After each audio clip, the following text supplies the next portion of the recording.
Welcome to the October 17, 2018 Seattle Public Schools Board of Directors Legislative Meeting. As we begin, the board would like to acknowledge and honor the First Peoples of the Puget Sound Territories by acknowledging that we are on the land of the Coast Salish tribes. I would like to welcome Aberdum Ali, is that correct? Good. Representing Chief Sealth International High School, District 6, who is joining the board on the dais this evening. Mr. Ali will have an opportunity to address the board later in the evening. Ms. Ramirez, roll call please. Director Burke. Present. Director DeWolf. Present. Director Geary. Present. Director Mack. Here. Director Patu. Here. Director Pinkham. Present. Director Harris. Present. Now if everyone would please stand, if you choose to, for the Pledge of Allegiance.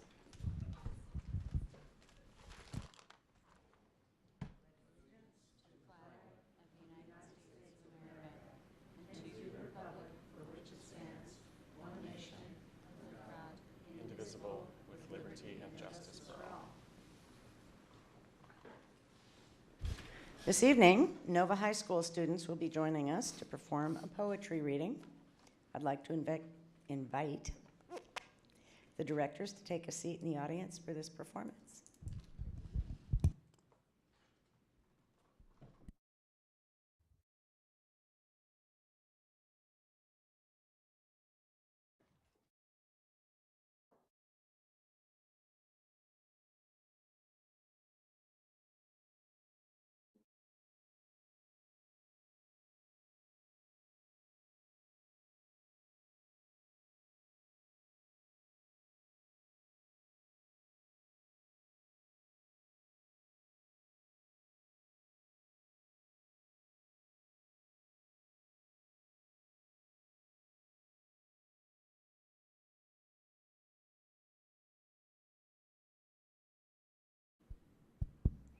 Great. Hi, everyone. I'm very loud now.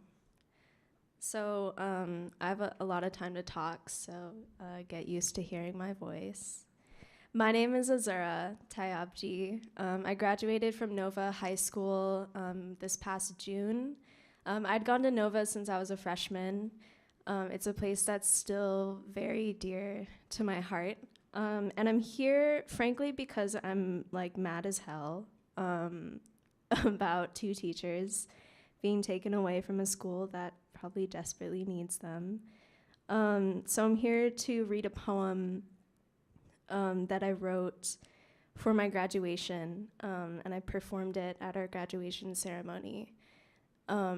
Because I really think that Nova is an exceptional place, and I don't say that about a lot of places. I really think it's at the forefront of radical education, not just in the city, but like everywhere. Like my teachers there have really impacted me and inspired me to be a leader. I wouldn't be doing poetry if it wasn't for these 2 right here, Chelsea and Melissa. I love them. Also very dear to my heart. And yeah. You guys seem like a fun crowd. It's great.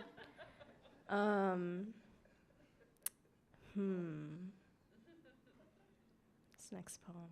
This is so great. We're really here on a Wednesday. Wow. Okay. All right.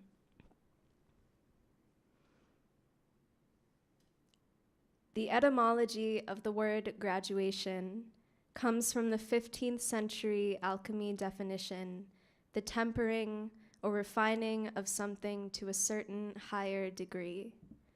Nova, noun. Definition, a star showing a sudden large increase in brightness. Nova project, brilliant transformation of matter, the sanctuary that heightens silence into song, boredom into me, somehow enjoying math for in hour-long increments, fear of public speaking into me 4 years ago, performing spoken word for the first time at the Naked Truth Showcase back in the old Meany building. When I say that Nova is special, I do mean it. I've seen students commute hours on the bus every day to come here when they've been assigned another school. I've seen students and been a student that when burnt out, our teachers have rekindled our ash into miracle. I've seen students and teachers become so close, hierarchy seems to melt away with the laughter. There's not a singular moment I could pinpoint when this house transformed into home. Maybe it was the Black Studies class presentation on ancient African civilizations standard curriculums would have never bothered to learn. Maybe it was my math teacher going out of their way to patiently explain a concept to me after class, how I realized the most loved teachers do not sacrifice humility for knowledge. Maybe it was the POC committee breaking our first collective potluck over the first zine we published. Maybe it was the Naked Truth class becoming a constellation of stars on stage, how community became a sixth sense and a second language. Who would have ever thought we could convert coal into diamonds, scattered atoms into supernovas, lead and budget deficits into the type of gold only seen within these walls? I mean, look how bright this room is. Look at all these stars within our reach. The world is throwing challenge after challenge, but we are still here. The world is presenting scapegoat after scapegoat on silver platters, but let's be accountable. Let's name the black and brown skeletons left in the closets white queer folks parade out of, meaning students of color have still been left behind sometimes, crushed like few ants in a sugar bowl. I do not sing silver-tongued, unaccountable praise, because if Nova taught me anything, it's that the ocean will not part for those unwilling to wet their feet. That's why it's called the Nova Project after all, because the school is always tempering itself into more resilient metal. We are not satisfied with the pipe dream of perfect, for all we have is this concrete now, the celebration of coal turned into diamond, diamond one day into substance stronger that can ever be standardized. I may be leaving Nova now, but the lifespan of a star is 10 billion years. How exhilarating to be constantly becoming over and over again. So let us remember and let us celebrate. Congratulations, Nova. Thank you for how you made me. You shine brighter every year. Thank you. Yeah. So I'll say a few words about that poem. That poem was really one that I wanted to encompass like my whole experience at Nova, not just like my personal experience in classes, but how Nova is always changing as an institution and always is committed to growing and really committed to accountability. It has something like that an institution of education does that I haven't seen anywhere else, in that when students say that there is an issue at the school, teachers and staff listen. So Nova has been really like listening to like students of color and beginning to like implement ways to like implement racial justice. And it just has this remarkable humility as an institution that I think the rest of the school district can definitely learn from in terms of learning about equity. Nova's been like the place for LGBT students for years, for good reason, especially. And I'm so thankful that I was brought up there for 4 years. It gave me a foundation for who I am, and I really need the rest of the school district to be able to recognize the power that it has and how much it can learn from a school that it continually tries to marginalize. So that was my little speech. Why did I take this out? This thing is annoying. Yeah. So I want to welcome up someone who's just incredible. Oh my gosh. Leo is a current senior at Nova High School. I'm making up a little bio right now. We were on a team together to do spoken word last year. She's amazing, a musician, rapper, everything. I'm trying to fix this. Okay.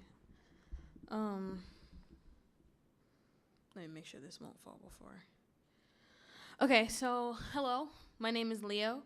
I transferred to Nova High School this past February, and I've been here for only a few months, but I feel like that, I realize when I talk about school, I'm just like, public school wasn't working out for me, and people are like, well, isn't Nova a public school? And I'm like, well, I don't consider it like a traditional public school. And I think that, while Azura came up and like did this really like beautiful poem about her experience with Nova, like me personally as an artist, I've never saw like, I feel like what I'm trying to say is that it's good that we both are showing two different sides of what we're learning from the spaces that we've come from. And I think that, with the poem that I'm gonna share, I'm addressing really like serious truth and like blunt ideas and mature themes, because in any time when you're really trying to get a point across, you're not making it pretty. And I don't think that making it pretty really gets a point across if you're really trying to make someone understand a point. And this poem isn't specifically about school. I think it's just about privilege in general, and about how a lot of times in the world, privilege from people goes unseen, and how it's important that we acknowledge that, and how it influences our decisions in other people's lives, and how it affects other people's lives. So this poem is called Transformation. When you find that your truth is too blunt for blunted tongues, you will begin to speak the language that you think best suits the deniably silent. You will find enough metaphors to wrap centuries around their bodies so they can remember all of the blood that's been shed to get here. From the boats that made the sea so salt-washed with rotten bodies, with paddles that wore away, and the toxicity of bleached water, the water they tell us to wade in. As if we doggy paddle long enough, we won't realize our skin being burnt. We won't realize ourselves finding joy in drowning when we realize that letting someone kill us is a choice. They will try to find the plan B that involves us wanting to die, but I say, transform we will. No longer into martyrs, but into space. Like the gravity past buildings and ceilings that cannot hold us, we will sing praise like we never needed a god or the cotton field or to swim in the first place, because we don't need to tread light. We will watch them chew glass and toast to their bitter wine, hoping the tongues they laced in sugar will make the pain a little less harder to swallow. They will swallow our traumas and spit up make-believe of their own. Tell us that we have no idea what it feels like to know that they are raising monsters, a 21st century slave master, a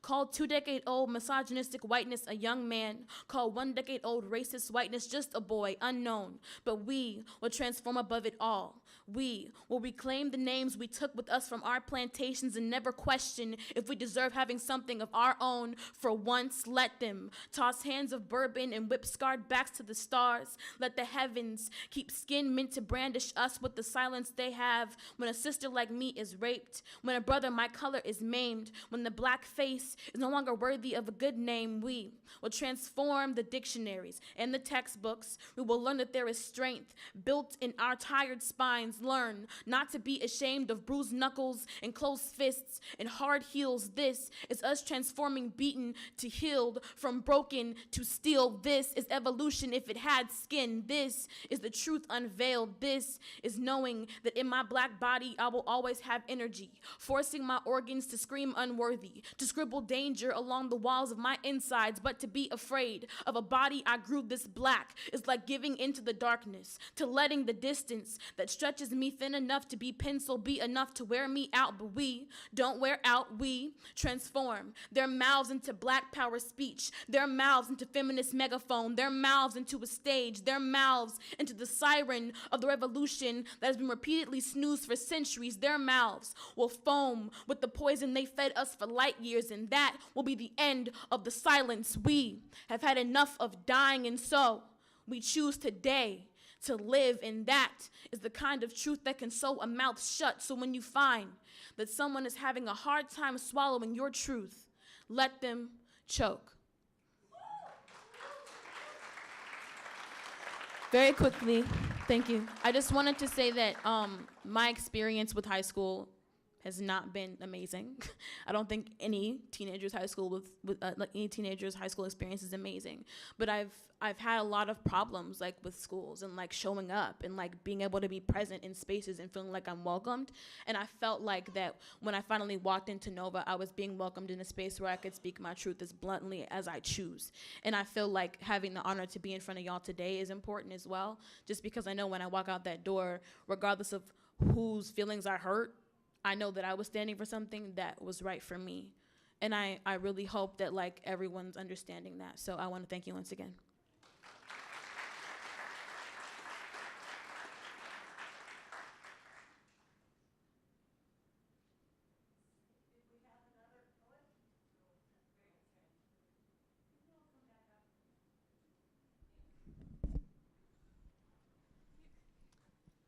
When you leave this building, you have left an impression that has touched our hearts.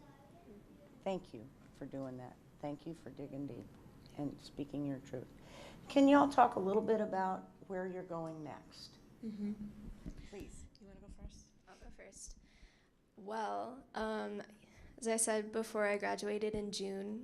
I decided to take a gap year because I want to focus on my poetry. I was recently announced as the Seattle Youth Poet Laureate for 2018 and 19. I know. It's like it feels like such like a weird, like pretentious title when I like say it out loud. But yeah, so I'm working on a collection of poetry that's going to be released in May. And I'm continuing with teaching. Like my teachers at Nova have really inspired me to be an educator and to really like push myself as a facilitator and someone who wants to encourage other people to learn. So I'm gonna continue that for the next year. We'll see what happens. I'm currently in my senior year at Nova High School, so like at the end of the semester I'll kind of be done with school, so I'll be spending my time teaching a class over at Nova for the rest of the year about poetry that Azura taught last year. It's called Naked Truth. It's gonna be really dope. And in the meantime, I'm just gonna be like applying for schools for college. I'm trying to go to some schools in New York or possibly a school here. But I think also just like figuring out like also my poetry too. I also forgot, I'm sorry, to mention that another one of our students, Mirabai, couldn't be here today. And I'm so sad that she isn't because she's an amazing musician. You guys would love to hear her. But I'm also just going to be like interning at Totem Star over at Youngstown. So just kind of like bringing like more arts education and stuff to youth, which is really dope. Did you want to say something else? I like have a thought that's in my brain. Okay. Yeah, so I'm also working like at Youngstown at Arts Corps, which is like a organization for arts education, and I think Nova like really is an incubator for people in the arts. We both like came up in poetry through Youth Speaks Seattle, so people know about Youth Speaks.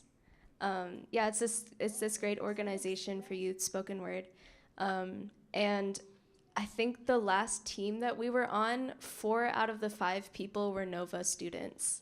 And that's been consistent for the past like 6 years at least, is that Nova students, they're contributing to the spoken word culture in Seattle. They're contributing to the music scene in Seattle, to visual art.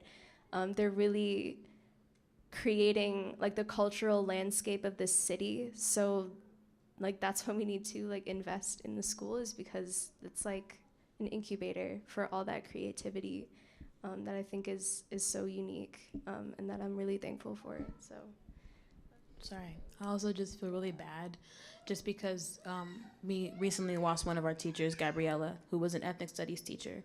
And I feel like for so long, we've been kind of fighting for like this idea of like having ethnic studies taught in our schools. And when we finally get a teacher for that, she gets swept back. And I think that I just wanted to like kind of like put her in the space so that we're all thinking about her too. Thank you. Thank you. And I would like to invite both of you to accompany those of us who are fighting for more money so we don't have teacher rebalancing in Olympia come the legislative session in January. Thank you. And thank you very much to the NOVA Project teachers and staff here. Way to go.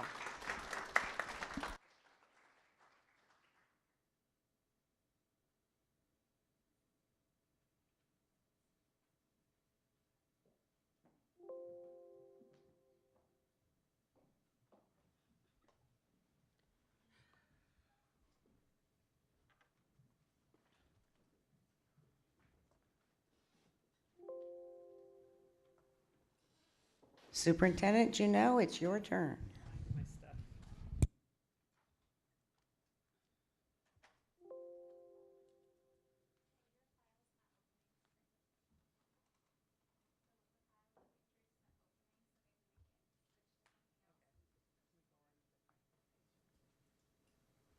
Because we're flexible. Okay. We're at board committee reports. Who would like to go first? Director Mack, Operations. Good evening. Operations Committee and the operations and capital planning work have continued to be really busy recently. Last week, so it's a couple weeks ago that we had our Operations Committee meeting, and last week we had another work session on BEX 5, and that's going to be introed tonight, so we'll learn more about the proposed package that we've been working through.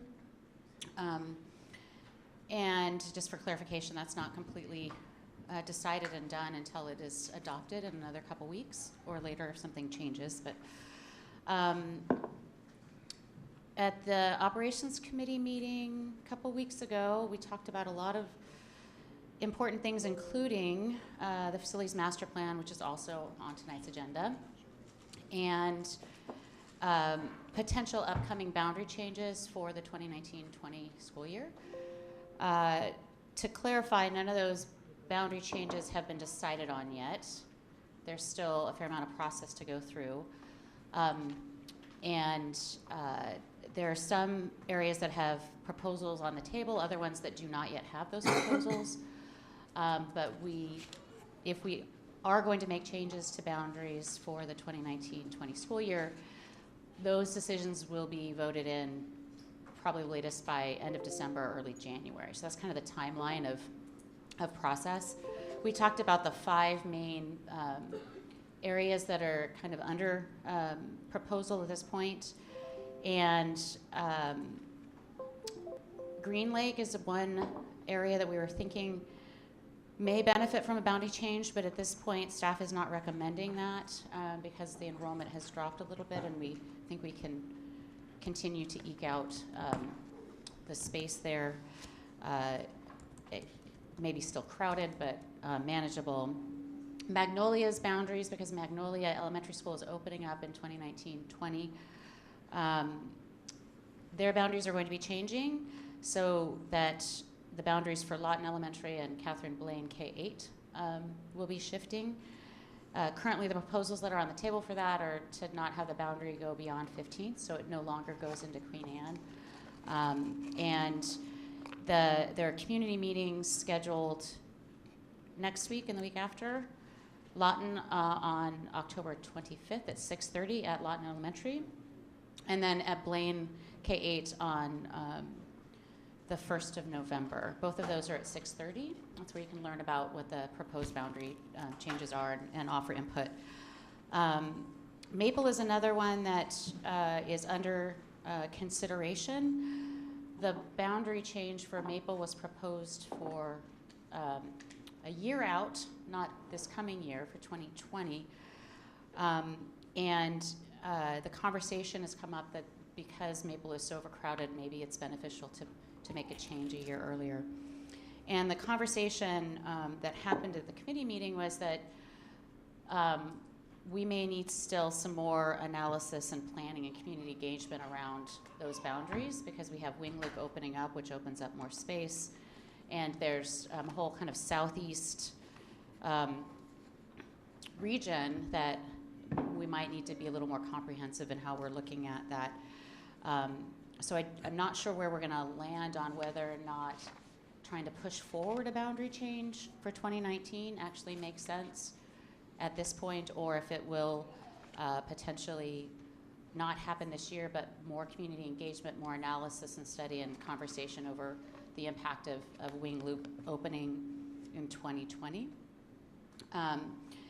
And to that end, I appreciate all the feedback that's been coming in on those topics and the questions that folks are asking. And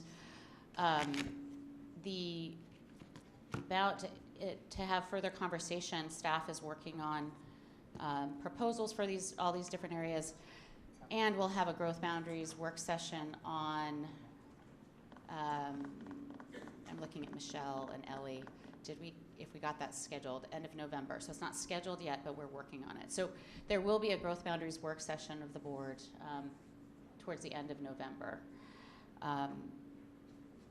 And the Robert Eagle staff middle school overcrowding situation, we've also, I believe staff is working on the analysis around the potential proposals, and there isn't anything specific yet on the table that we're discussing around. And unfortunately, we don't have meetings set up with the community yet. I believe that staff is going to be starting by working with some of the principals in the meantime.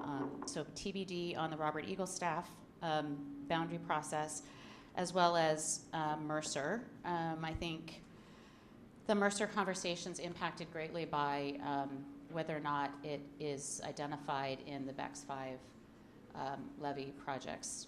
So that probably helps influence the timing of potential boundary changes. So we don't have any direct proposals on that one at this moment in time. Stay tuned to that. We also have in the committee ongoing work around our space available definition and our capacity management policies. We're going to continue working on those closely with staff. And the next operations committee meeting is November 1st at 4:30. I also want to mention that tomorrow there is a public hearing here on the BEX 5 levies, on both of our levies, the BEX 5 capital levy as well as our educational programs and operations levy. That'll be here tomorrow between 7 and 8 p.m. That's a public hearing specifically focused on those levies, which will be introduced tonight. And look forward to seeing you at our committee meetings. You're welcome. Last time we got recorded by the radio, so that was great. Public meeting, come on down and continue to send in questions, etc. Thank you. Okay, we're going to switch back to superintendent comments because the PowerPoint's working. Great. I won't take much time. Thank you, Madam President. Good to see all of you. It's been, is it up? Okay.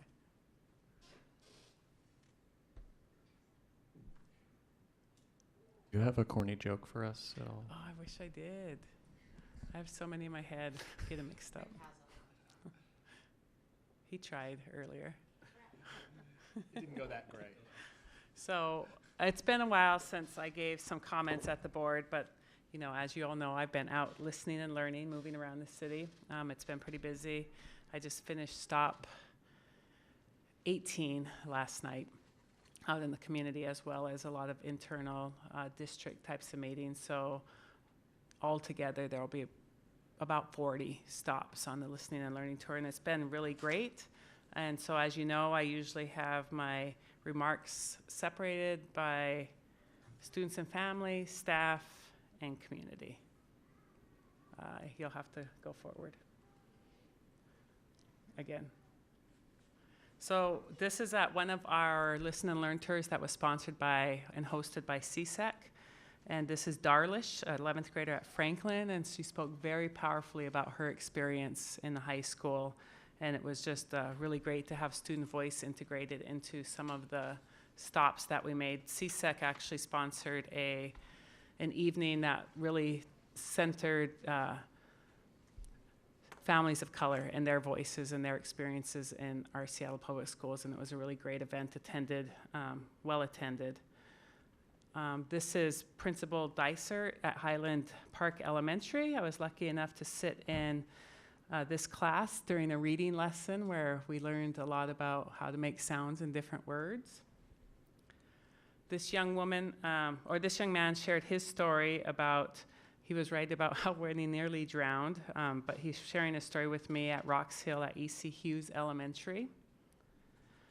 And this is actually a Listen and Learn tour stop with students, mostly Nova students, who really, this was students at Langston Hughes Performing Arts Center, and they were very clear, as we've heard over and over again, and even from the poets tonight, thank you for your words about how much a caring adult matters in the system.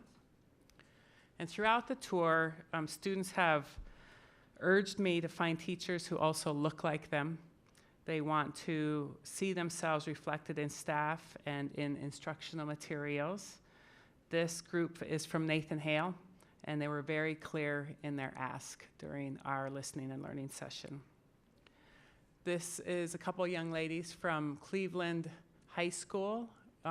I went to visit the health center there and kind of get a feel for what's going on and the great work that's happening around health and mental health in our schools. These two young women were the leaders of the HPV vaccination campaign, and actually through their work raised vaccinations within their school from 50 to 88%. And so a lot to applaud there and around their leadership. And these two are likely to be our next civic leaders. I met them at Franklin High School, and they're currently the student leaders of the high school and are doing a great job there. I got to be on the radio with these Nathan Hale DJs, so shout out to C89.5, and just FYI, they do play 80s music every Thursday morning from 7 to 9. Save the wave. Yep. The other group that truly amazes me are our school leaders. This is Principal Ayers at Sanislo. She showed me the Big Top. They are one of the schools that have an open concept school, and so there are several of them across our district, as you all know. Makes it difficult to learn sometimes, but they're doing the best that they can in the spaces that they have. This dream team leads the Raiders of Nathan Hale, and I visited during homecoming, so it was quite the spirited school. Here I am with the Franklin High School leaders in front of one of the many amazing murals in their school. If you have not been at Franklin, they're just amazing art that's going on. They're an art integration, and the hallways are filled with murals. So it's really an awesome place to visit. Each of these murals have a different story behind them, students behind them who developed them, and so it was just really awesome to see all of that, so you should check them out. I also visited Washington Middle School, where the principal is striving for 100% for 100%. While I was there, it was during the Discover You campaign, and students all across the school were exploring their college and career options and having really rich discussions about where they wanted to go, where they were going to college, and sort of talking about their pathway to get there. And so that was really great. Principal Todd and I, this is at Dunlap Elementary, which is actually in my neighborhood, so it was good to see what was going on there.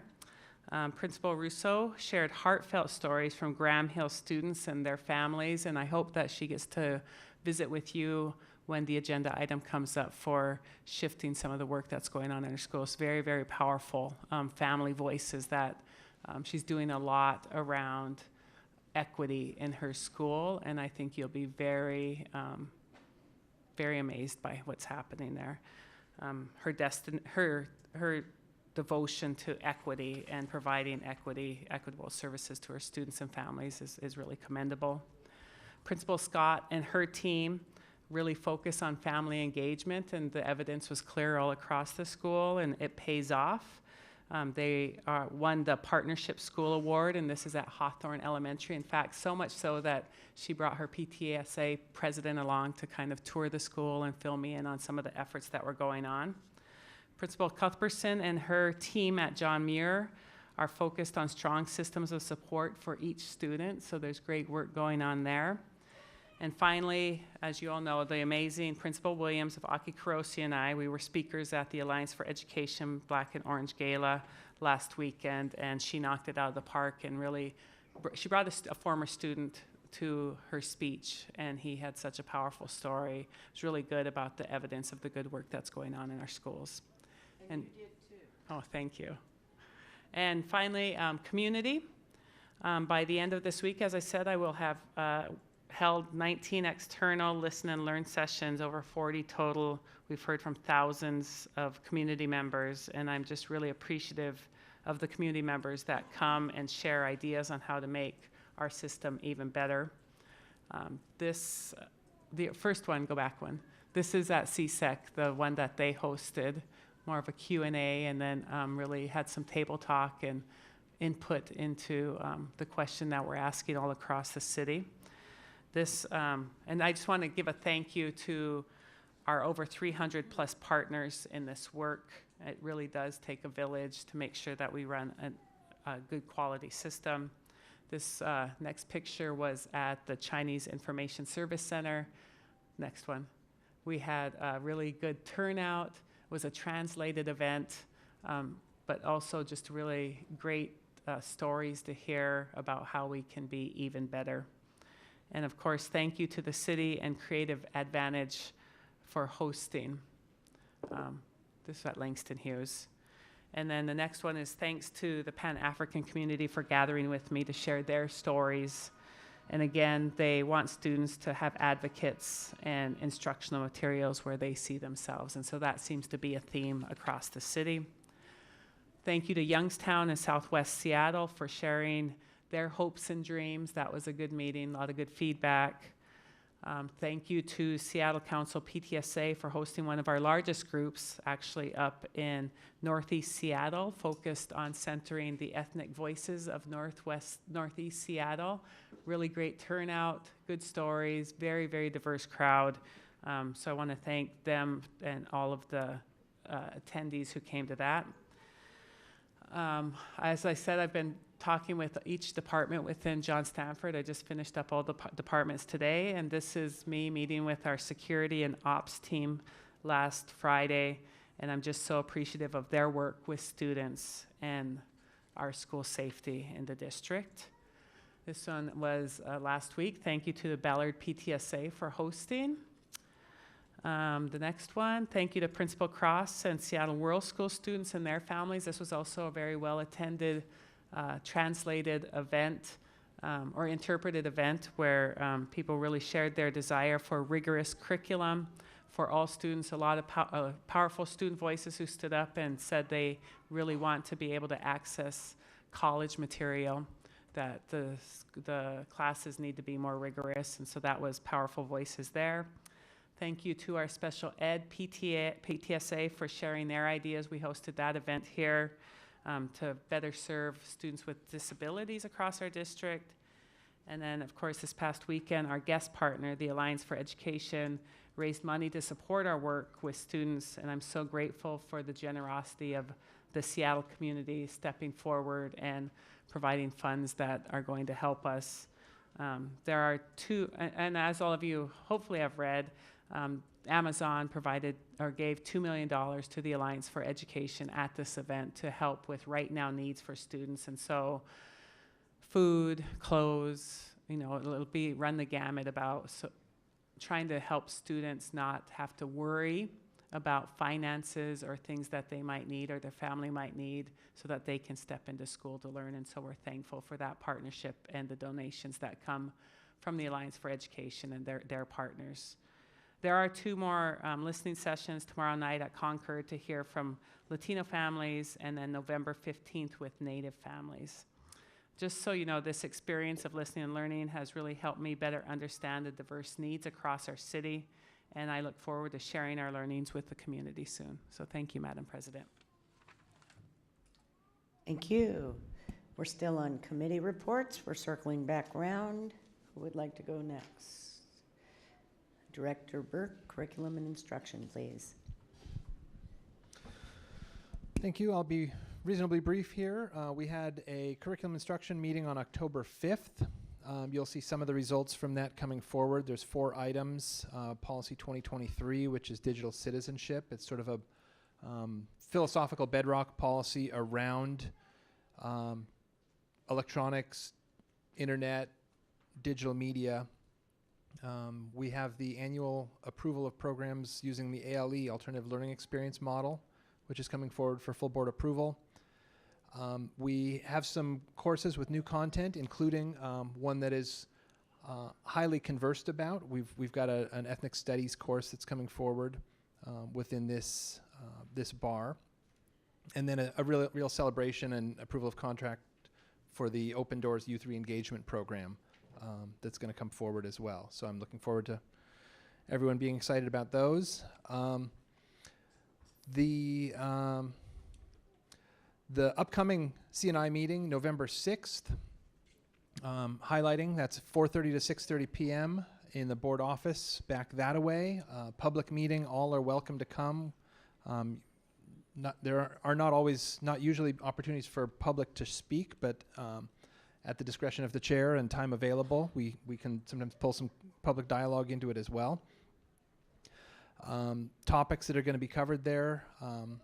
We're going to talk about Policy 2024, which is a formerly online learning, but it relates to outside credit retrieval and courses that are taken outside the system and how they get applied as high school credit. And then we're also going to be bringing back, hopefully for board action, or to move forward from committee, the Policy 2090, which previously came to the board here amid some discussion. And I think the feedback that I've gotten from my colleagues is that is something which is an instrumental part of our governance. District Educational Research and Evaluation. Thank you for that clarification. So this is the policy that determines where we prioritize research projects, whether we're looking at programs, whether we're looking at SMART goals, how we're investing our limited amount of research and evaluation expertise. It's critical as part of our continuous improvement strategy. And the feedback that I was getting from my colleagues was, this is something that is really a board level thing. So there's some changes being made to that to make that a formal board approved plan that will come forward. And so the policy will adjust to say that the plan is board approved, and then the actual plan will come a little bit later. I know that's fairly obtuse. We also have next month an advanced learning update coming forward. The Advanced Learning Task Force has been meeting regularly. They met yesterday, and their next meeting is November 20th, so we'll get an update on that work at the CNI committee. That's the majority of it. I hope folks can attend, and if you have any other questions around it, please let me know. Oh, wait, there's one more. Policy 2015, selection and adoption of instructional materials, is also coming back to the committee for conversation. This is another important thing, and we've identified some gaps in that policy around supplemental materials and around electronic materials, and we're trying to clean up the policy, make it more relevant for staff and appropriate for staff to use, and fill those gaps. Thank you. Thank you. Director Pinkham, Audit and Finance, please. Thank you, Tatsiayo. The Audit and Finance Committee met Monday, October 8th. Four of the introductory items will be discussed this evening, including getting our contract out with the state auditor's office, elevator maintenance repair contract that will go out.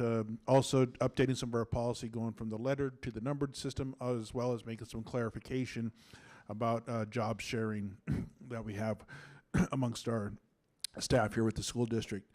We also want to emphasize again, we got the bar for coming up for the replacement of our current levy, and we do want to hopefully emphasize with our community that this is a replacement of our current levy versus adding another levy on top of what people pay. I actually struggle with my wife sometimes trying to explain that to her. No, this is a replacement. It's not going to add on to the current levy. So hopefully we'll get through, and this, what's coming through the intro is more the amount, not what's going to be on the levy.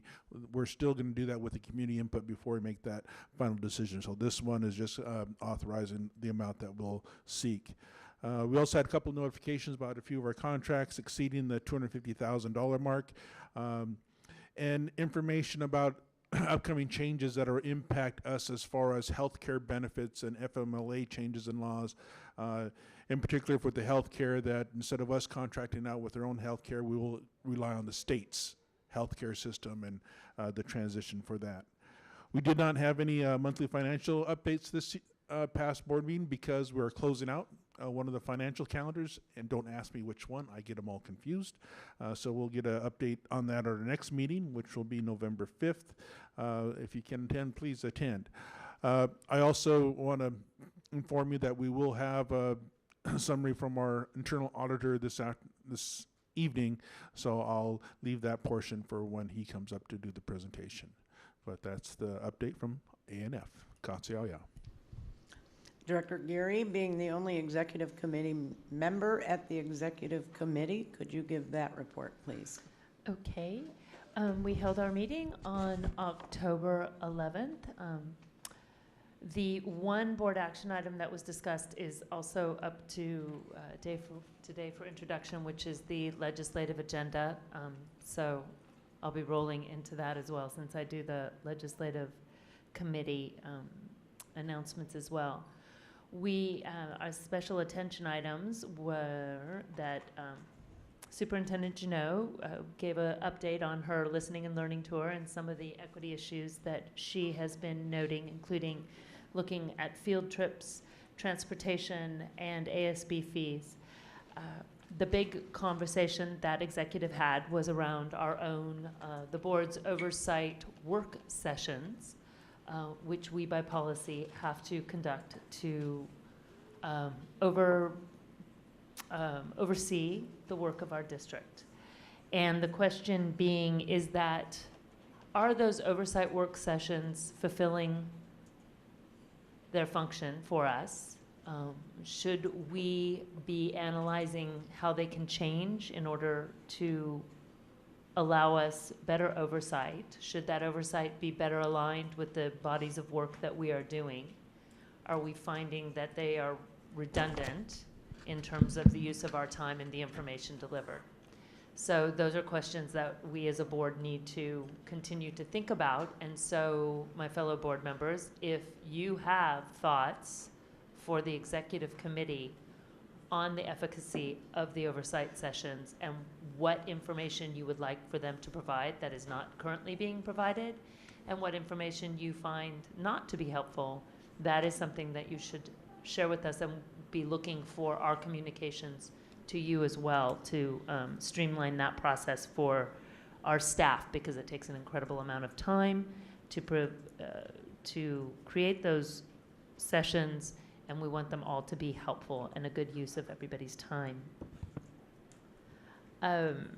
Some of the other standing items that we'll be looking at is, of course, we are engaged in our strategic plan update, and I just want to emphasize again that part of the function of the listening and learning tours is to get the concerns of our district and our families district-wide, citywide, as we enter the work of creating a new strategic plan for our district. So it's very important when you have an opportunity to attend the listening and learning tour to do so, because that information doesn't just end there, but will be analyzed in terms of directing our district in a very major way going forward.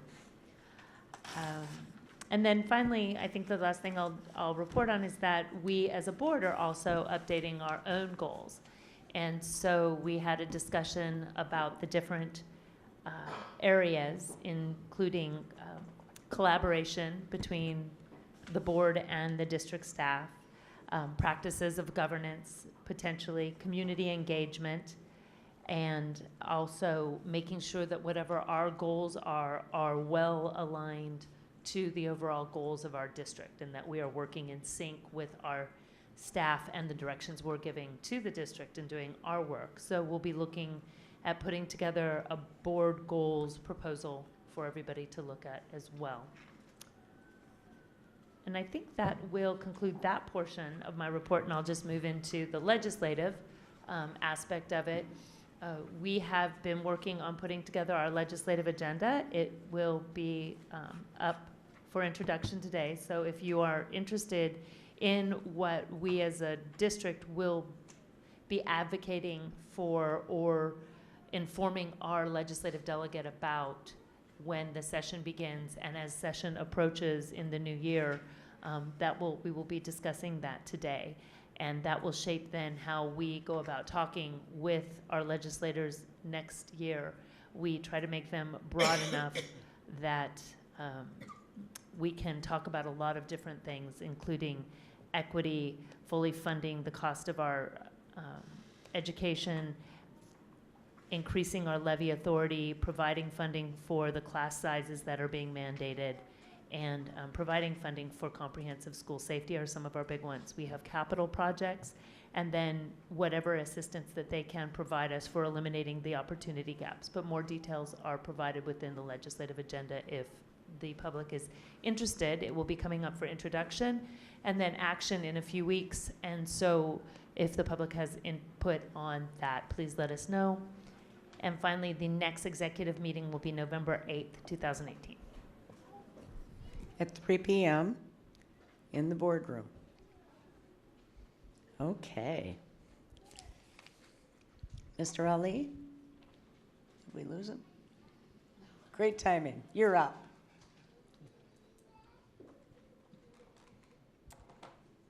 Mr. Ali is a senior at Chief Sealth International High School, where he serves as the Academy of Finance president, as well as a senior class spirit commissioner.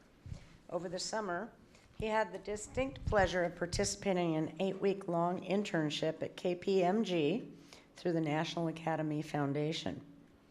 He has hopes of attending the University of Washington, go Dogs, to pursue a degree in business administration with a concentration in accounting. The mic is yours. Thank you. As said, my name is Abdurrahman Ali. I attend Chief Sealth International High School. Today, my main form of service here at the board meeting is to talk about the needs of the students at Chief Sealth International High School, as well as the staff and community members. Throughout my time at Chief Sealth, I've seen the growth of student population within many programs, as well as more particular in the academy program. Last year, we proposed a new idea of adding a sophomore class to the academy program, which had a great turnout. And this year, as seniors, we are kind of fundraising for the annual senior trip to New York. That trip mainly serves as to kind of further the already existing interest in business. We'll meet along with me, and my colleague will get into that later in our testimony, but I think one thing I really want to talk about here is my experience with a friend who is struggling in terms of getting to school. As you guys know, the school district has a designated program known as the McKinney-Vento program.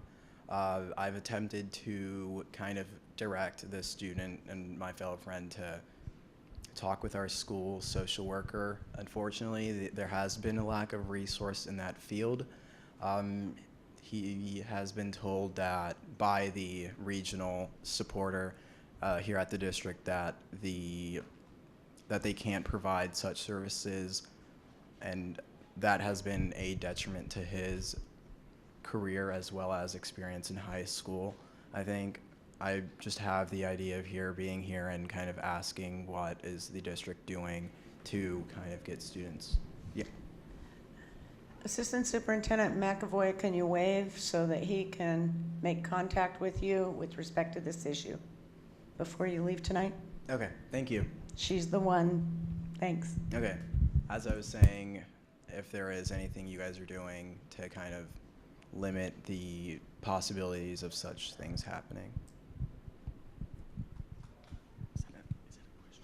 Yeah. Please, Director DeWolf. Great question, and I personally am professionally and also personally very interested in our the conversations around student and youth and young adults experiencing homelessness. I think I want to elevate one really critical, frustrating issue is that the state doesn't give us resources for transportation for our McKinney-Vento program. So we actually pay, I think, about $2 million that we have to come up with to support these students, which is our goal, and we want to support those students. But it's also money that we don't necessarily have from the state, so we have to kind of piece that together. The McKinney-Vento program is a federal program, and the state of Washington gets $1 million from the federal government for the whole state. Our district, I think, receives about $90,000 of that for McKinney-Vento programs, and that is a large program, and this is my personal soapbox, but 16-17 school year, we had about 4,200 students experiencing homelessness. 125 of those were unsheltered. 708 of those were unaccompanied. So this is a really big issue in a crisis in our school district, and the resources do not come with the growing need from our state. So it's not a helpful or easy or nice answer, but I know that the program does a really good job of bringing together critical partners from outside of the district to be able to fund some of those basic needs. In addition to what Superintendent Junot brought up was the fact that Amazon will have about a $2 million pot of money for students either that are experiencing homelessness or have any housing instability or kind of the margins of poverty in that way for those kind of needs. But there are a lot of efforts across the county, and so there should be more resources coming into the county within the next couple of months, but obviously that doesn't get to the direct need. But I know that we're doing everything we can with the limited resources we do have, so thank you for bringing that to our attention. No problem. That's it for me. Oh. So you want to go to the University of Washington, study business, Yes. accounting. Why, and are you well prepared for that? Well, to answer your question in terms of why I want to study business, I think mainly a lot of credit is due to the academy program. I entered the academy program after my sophomore year, and before then I had a growing interest in computer science. I thought that industry was really cool. In fact, I took in Gateway to Tech classes before then, but once I kind of saw this opportunity to kind of join the academy, I thought, hey, I'll do it. It's an ed credit class, and so initially I just did it for the credit. But as I took the class and continued to take the class and participate in the annual career conferences and the case studies, I also noticed that I was really enjoying the topic. And after the career conference, I actually got to visit the KPMG campus. And one of the things they did was, it wasn't just accounting. They also had subdivisions for advisory, human resource, like, it just had a ton. And they also had their growing, as we know, IT is a growing industry, and they also had a subdivision for that. In the beginning, I thought, hey, I'll do this and kind of have my foot in the door and kind of double dip on both ends. But I was really fortunate enough in the spring to be given the internship where I worked as a audit intern as well as an operations intern for 8 weeks. And right off the bat, my interest kind of stuck with accounting. And from there, I kind of was given the opportunity to not only work in that field as well as also network with higher ups such as partners, managers, and kind of my cohort team as well. And so in terms of being prepared, I think the Chief Sealth Academy has prepared me very well. Hopefully, I'm currently actually applying for UW, and hopefully I will be directly admitted to the Foster School of Business, where I can kind of get started with my field of interest right away. Outstanding. Thanks so much for sharing. Yeah. You are welcome to stay here. When we have questions of staff, Yeah. you are welcome to join us in asking those questions on the intro and action items. Yeah, no problem. One thing, I was going to be joining my colleague for testimony. Not Is a that okay? problem. Just come on back up when you're done. Okay, got it. Thank you very much. Thank you. Up. Excuse me, you're not done yet. Okay. Director Burke. Yeah. Thank you for joining us. Thank you for not just sharing your story, but also bringing your colleagues along as well to get us engaged, but also really focused on the problems that our students are having. I'm excited hearing about the academy and how it's impacted you. It's one of my areas of personal passion is how we build more of that type of learning into our system. And so you really covered a lot of the questions that I had in your reply originally, but I have two kind of detailed ones. You mentioned that the way in was this OC-Ed class. Why did you pick that one versus any of the other opportunities that you could have taken? Well, the reason I picked the Academy OC-Ed credit was simply because it had a little bit more interest to me, whereas kind of just taking a graphic arts class or another PE class didn't really resonate with me. And so kind of just the name kind of brought it to my attention, and I thought, hey, I'll take a shot at it, and then it just went from there. Cool. And then the other challenge that we have is, the academy has a series of classes, and a lot of our students have troubles fitting them into their schedule. How were you able to make that work with your schedule? Was that a challenge? Did you have to give up things to be able to take this sequence? Well, for me, I kind of gave up some classes early on in my high school career. When I was a sophomore, I doubled up on math classes to kind of get the higher end in the IB curriculum as our school. Our school has the IB program, and so it fit a little bit easier for me. I didn't really have to take an elective, and I just doubled up on math, and then the following year I just added my IB or my academy class to it. So it wasn't really that challenging. I assume it might be challenging, more challenging for other students, but unfortunately that wasn't the case for me. Thank you.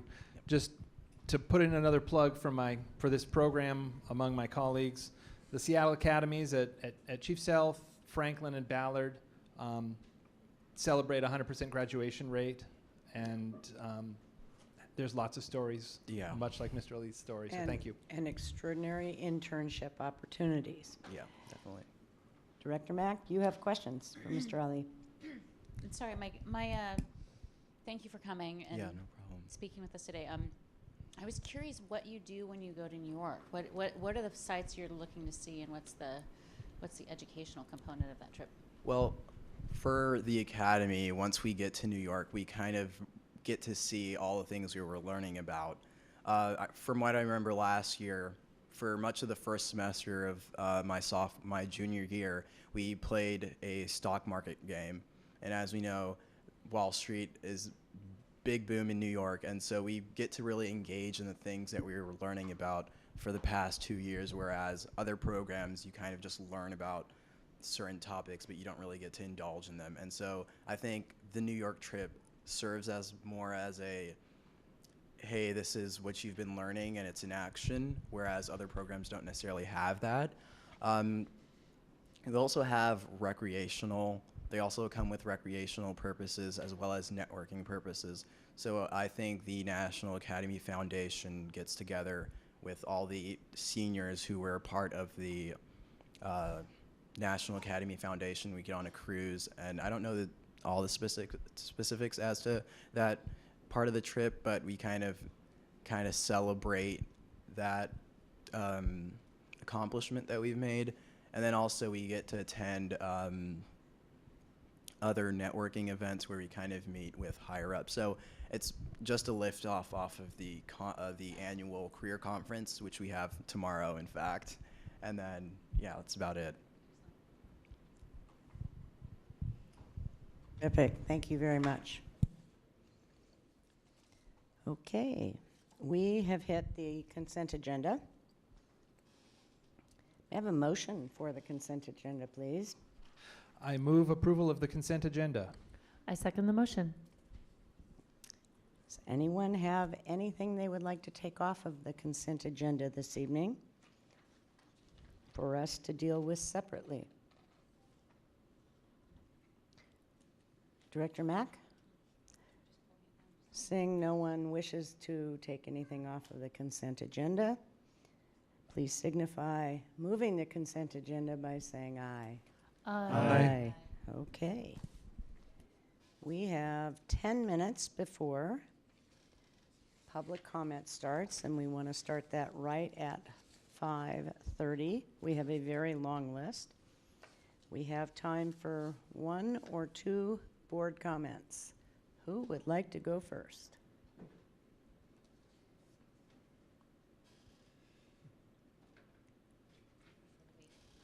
Are you suggesting? Okay. Director Geary, thank you. You're welcome. I'm going to keep them brief, so somebody think about following me. While I have been doing my, pretty consistently been holding community meetings every Tuesday morning at Zoka behind University Village on Blakely, I won't be holding my meeting next Tuesday, and I'll be sure to post that on Facebook because I have several meetings scheduled here instead, but we'll then resume October 30th back at Zoka. So if you want to come, there's always a handful of regulars that are happy to talk about education, and then usually 1 or 2 people bringing in other topics that are timely in terms of our vote. Since our last board meeting, I had the honor to attend the Unified Athletics Kickoff, and I would thank Ingram High School for hosting that event. And many of our schools sent their unified teams to Ingram to celebrate the beginning of the season. And for anybody who doesn't know what that is, Unified Athletics is the opportunity for our students with disabilities, our athletes with disabilities, to pair with a partner who is usually more typically developing, and then they compete in different sports. And it is an awesome opportunity for inclusion in your school. And most of our high schools, many of our middle schools have teams, and so if that is something of interest to you, or you think somebody would be interested in participating, please spread the word, contact your principals. This year there will be money for the stipend for coaches, and so if people are interested in becoming a coach, that's a really important piece of the unified program, are the adults that choose to lead. And it can be parents, sometimes it is teachers, but it is they are people who are passionate about inclusion and making a really fun environment for everybody. So again, thank you to Ingram for hosting that. I also had the pleasure of attending the Special Education Listening and Learning Tour gathering here. And again, just really honored to see people show up and present and talk to our superintendent about the things that are important to them. And I always want to acknowledge that our families with students with disabilities, it's for them to show up. It's just so meaningful to me because the logistics that goes into them being able to leave their home to come and talk, come downtown. It's such a huge lift, and we have to continue to work on better ways to get their voices in when they can't find the help that they need to leave their families. So if there are things that those families want to share with us that they didn't feel they could by coming, be sure to reach out to us and let us know, because your voice is definitely welcome, and I do appreciate how hard that can be. And that'll be it for my comments for today. Thank you. Director Burke, have at it. Okay, starting from most recent, I want to give props to Superintendent Juneau and Jolyn Berge. I had the pleasure with Director Geary of sitting in on today's all-staff meeting. So we as directors get all sorts of things that show up on our calendar. And so I've seen these all-staff meetings that pop up every once in a while and thought for the last 3 years, I should really go to one of those. I should really go to one of those. And this was the first time that I went to one. I'm slightly embarrassed to say, but I was really interested to see how our new leader creates culture. I've got this thing about culture, and culture is what you celebrate, what you're willing to tolerate, and what are your non-negotiables. And that's what shapes your culture. And I was interested to see how she, what sort of poise and what sort of messaging she had in reaching out to this group of district leaders and district staff. And it was really, really cool, as was Jolyn Berge's presentation on budget. So I just want to publicly give both of them a thumbs up on that. Good stuff. Last night, I joined the Kimball PTA. They invited directors for a visit, and they're excited about the change, the evolution of our BEX program, and there's both excitement and some discomfort about unintended consequences. So it was a really rich discussion. I want to mention to staff, and I mentioned this to Michael Tolley, but I want everybody to know around our CCC literacy adoption. When the building leadership shared with PTA their principal's report, they mentioned, when we go to central office, we hear about this adoption and the support for it. So that work has gone from the board to the district leaders to the schools, and is now actually being communicated enthusiastically with the parents. But what I was surprised to know about is that many people at Kimball didn't know, both staff and parents felt a little bit blindsided, sometimes positively, sometimes negative, about the BEX 5 process. So despite a lot of work to get the messaging out there, we still haven't really penetrated a lot of our communities with what is our process of identifying schools, what is our process of getting feedback on that. So I think it was a little bit humbling,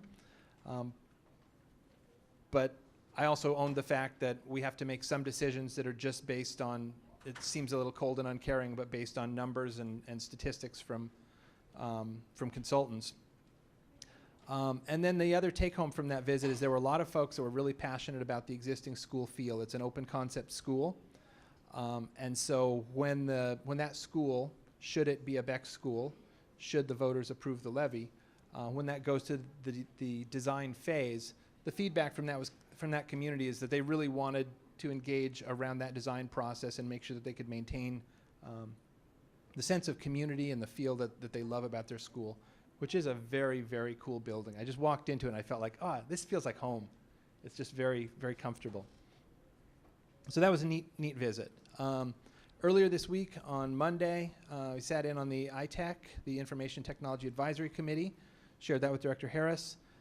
Committee is grappling with some document reviews, some fairly heavy document reviews, one on educational technology research that's like this, one that's OSPI technology standards, which is also like this, and then one which is the district technology plan, which is also like this, and all of them sort of knit together around how do we use technology to help our students.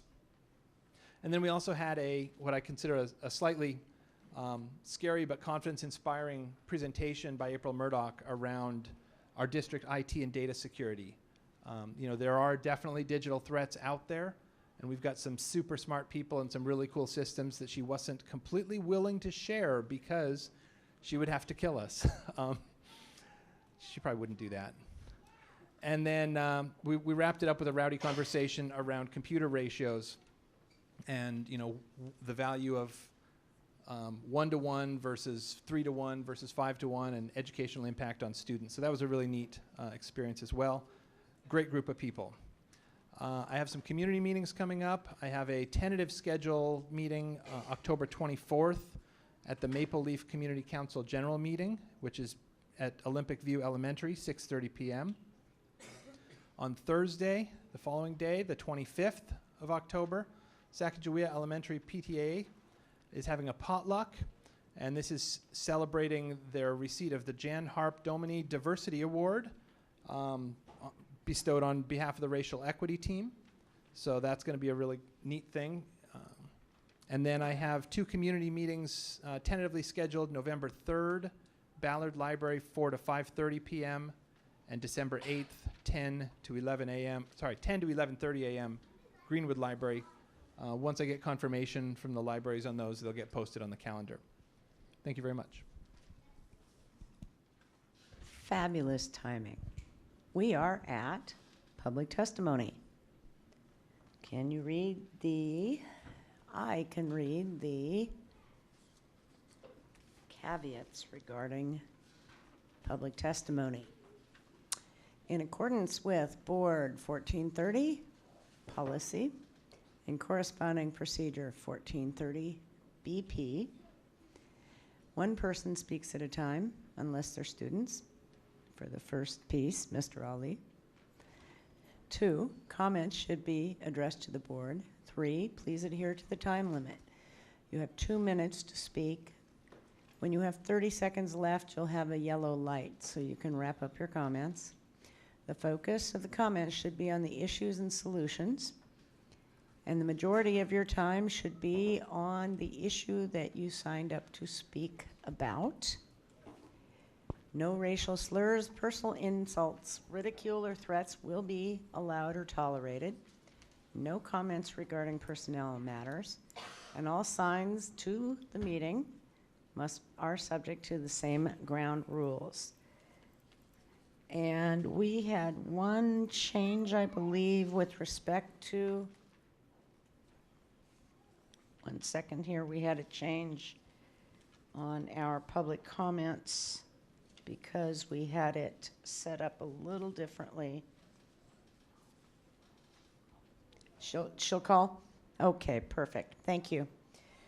So, if you could read off the testimony, folks, 3 at a time, and if you hear your name behind, come on up and get in line so we can do this efficiently and we can all hear what you've come to tell us. Thank you. First up for public testimony, we have Audrey Punicki, followed by Anessa Rodad, and then Emma Frodore.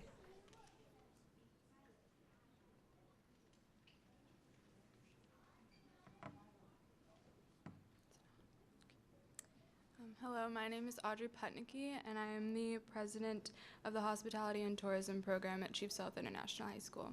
And my name is Abdurrahman Ali, and I serve as the Academy of Finance president. The National Academy Foundations program is taught at 3 different Seattle public schools, including Chief Sealth, Franklin, and Ballard. Chief Sealth is fortunate enough to have 2 academy programs, Hospitality and Tourism and Finance. We have over 30 board members that consist of professions from Amazon, Marriott, KPMG, and so many more. We also have a lot of support from our teachers that are also directors of the Academy of Business at Chief Sealth. Through this academy, I was able to get an internship at a Marriott hotel, which taught me a lot of useful professional skills. And in class, we learn about different parts of the hospitality and tourism industry, just like hotels and cruise ships. We are currently planning our annual auction dinner in order to raise money for our class trip to New York that Abdul was talking about. I was also very fortunate to be given an internship at a Big Four. This summer I worked at KPMG where I acquired keen skills that I will continue to carry with me in the professional world. The National Academy Foundation success rate speaks for itself and is very much amplified in us as students. The Academy Foundation has 100% success rate, and 90% of those students are college bound. Both academies learn how to build resumes, cover letters, and business cards. We also learn how to network through an annual career conference where we take tours of different businesses around Seattle and network with business owners and higher-ups of our respective industries. The Academy has taught me, and I think every other student in Academy, a lot about the business world and how to step into it, and I feel very fortunate to already have connections with people in the hospitality industry. Thank you. Yep.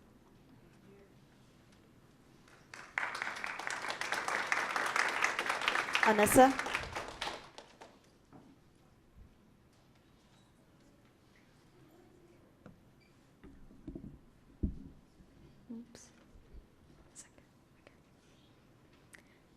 Hi, my name is Anissa Rodad. I'm a student at Ballard High School, and I'm here to talk about 2 things that are long overdue: ethnic studies and the renovation of Rainier Beach High School. The district assembled a task force to create content for ethnic studies last summer. I had the privilege of reviewing this curriculum. It discussed topics from indigeneity to redlining to taking action for what you're passionate about. It pertained to students' lives and problems that communities in Seattle face. It was comprised of different perspectives, ones that actually reflect the student body. Simply reviewing the curriculum had such a big impact on me that I can't imagine how powerful learning the curriculum would be. How long do students have to wait to learn ethnic studies? Ethnic studies needs to be made mandatory. It needs to be a graduation requirement. It empowers students and opens their minds up to different perspectives and prepares them for a world that is diverse. The first step to getting us there is adding Jesse Hagopian's ethnic studies class to the course catalog so that students can take it and get credit for it. Now, Rainier Beach. While countless other Seattle public schools have been renovated, Rainier Beach hasn't been fully renovated since its opening. And it's not because Rainier Beach is in immaculate condition. Quite the opposite. Students have asked for a renovation countless times, and they've been dismissed every time. And now it's going to happen again, since Rainier Beach is getting deprioritized on the list of renovations, moved below schools that have already been renovated, like Ingram. This is unacceptable. Students should have the resources they need to learn. They should be able to focus on their learning, not be distracted or hindered by dilapidated conditions or wondering whether their drinking water is clean or not. They should have the same privilege I do on the north side of going to a nice, clean, well-equipped Seattle public school. Thank you.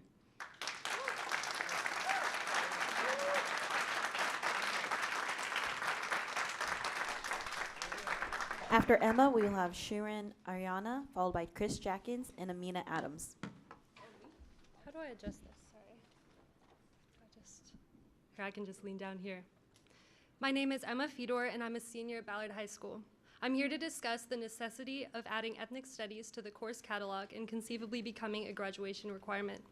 At my school, I've heard from many teachers that they want to remain an objective figure in their students' lives. They feel uncomfortable tackling issues of race and ethnicity and want to comply strictly with the textbooks.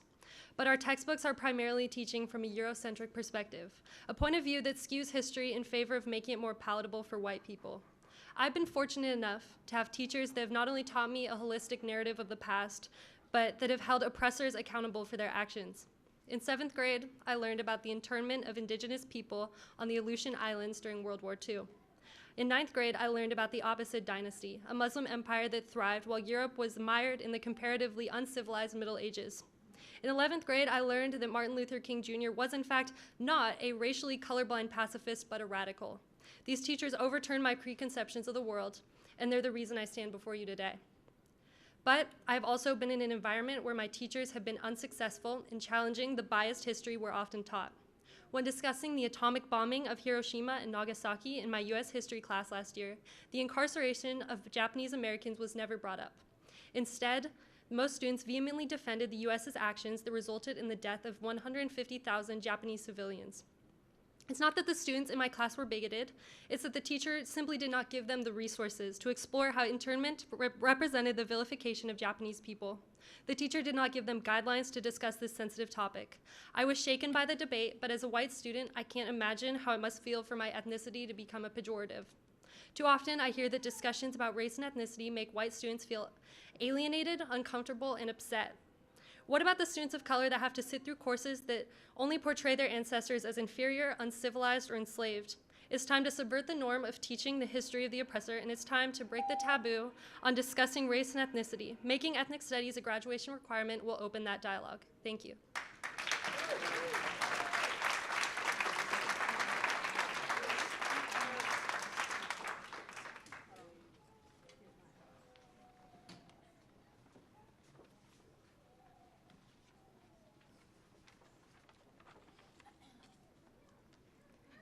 Hi, my name is Shireen Ariana, and I'm an 8th grader at Washington Middle School.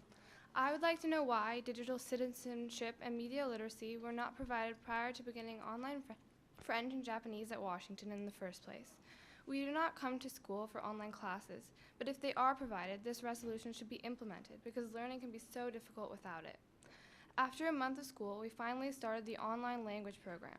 It was a rough start because many students were not notified that the class had started or knew how to log in once they did get to class.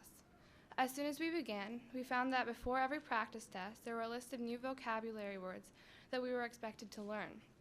Most of the terms were new to me and my classmates, and following it were instructions to practice saying them aloud.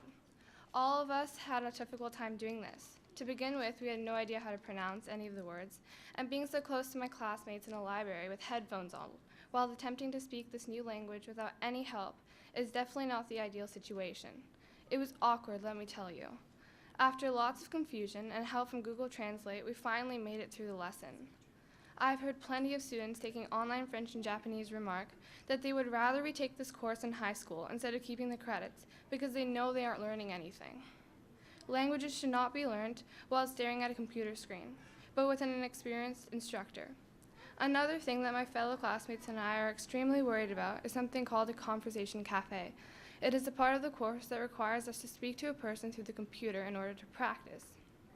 Many kids have anxiety about talking to a complete stranger in a different language and are even considering switching to a different class. Additionally, there were some lessons that were completely inappropriate and unnecessary for middle schoolers, like one about a tobacco shop. The funding for world languages was used by the school for language arts, so we request that you please help us fund a language teacher for French and Japanese to provide the required education that all of us deserve in our learning experience.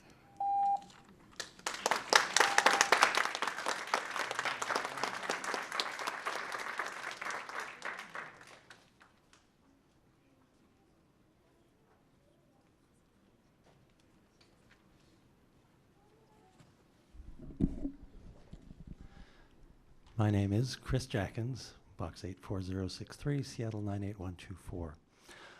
On technology purchases, 3 points. Number one, the board action report references two different costs, $520,000 and $550,000.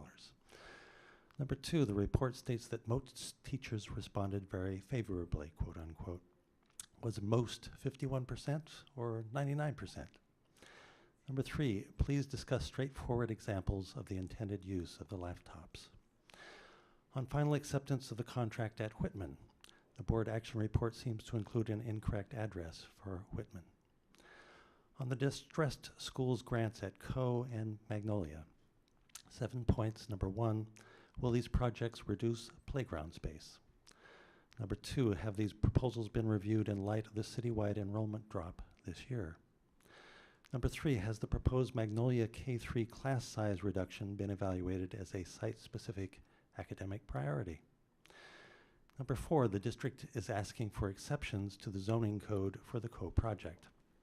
What are these exceptions? Number five, unfortunately, it is currently in vogue for district leaders to poo-poo concerns about the history of our public schools. Not every past district leader felt the same way. Number six, a former board member, Michael Preston, fought to save the spiral staircase at his old elementary school, Stevens. District staff declined the request, ripping out the staircase, noting that a similar staircase would remain at Stevens' twin, Co. Number seven, then during subsequent renovation of Co, the district allowed Co to burn down. Thank you.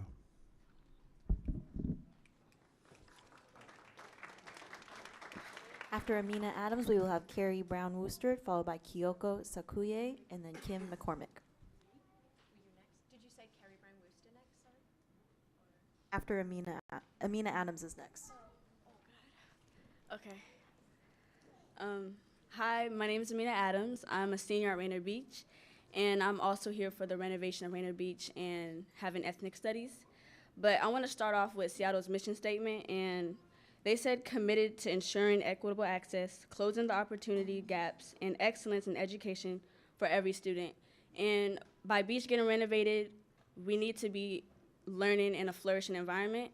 And my brother's in 9th grade, and I want him to go through high school with an environment that's safe and an environment that's not broken down. And also for for ethnic studies, it's important for us to know the history of minority people. And going through all these history classes, learning about the European cultures is not beneficial for us, because as a person of color, I don't want to be going around not knowing my history. And it's important for people to have ethnic studies, because learning about different cultures opens many opportunities for studying abroad and going international, learning new cultures, and that's important, especially for younger people. And that's what I had to say.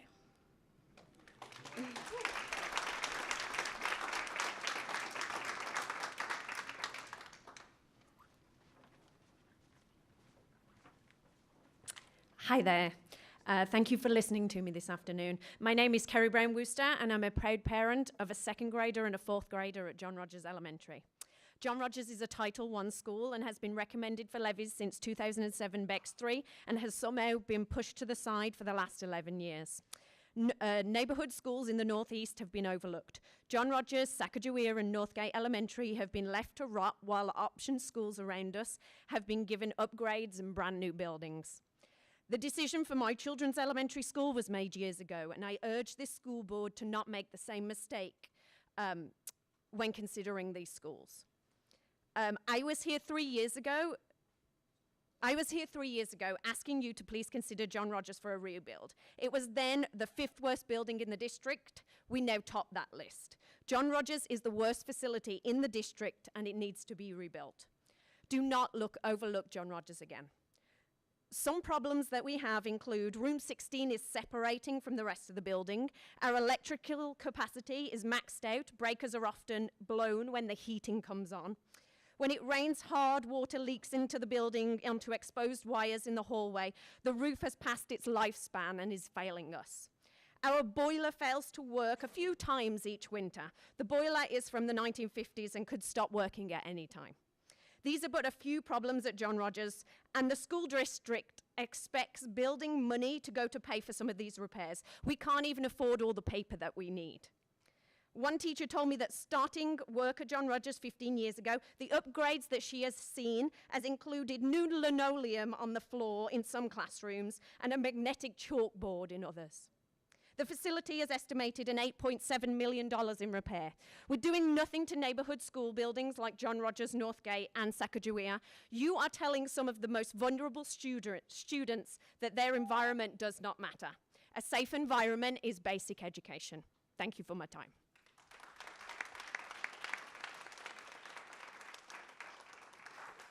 Kyoko? Kyoko? Kim? After Kim, we will have Thomas Sorster, followed by Molly Schmidt, and then John Greenberg.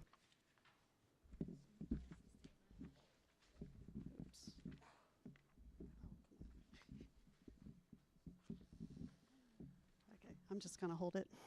Hello, my name is Kim McCormick. I'm a Seattle Public Schools parent. My comments will pertain to John Rogers, as well as Jane Addams Middle School. According to the 2018 Facilities Master Plan, which is to be introduced this evening, John Rogers has once again scored the lowest in building condition assessment district-wide. John Rogers also faces capacity challenges. There are over 340 students enrolled in a school built for 260, and the electrical grid is maxed out, making it difficult and costly to add more portables. A new, larger building is desperately needed to accommodate growth and to mitigate building condition issues.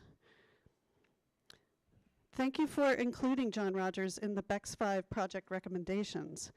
It appears that the smaller of the two BEX 5 building options has been recommended, and I agree that this is a better choice for the John Rogers site. If approved, the new building will house 500 students if class sizes are held to 17 students for grades K through 3. The maximum capacity of the building is about 660 students.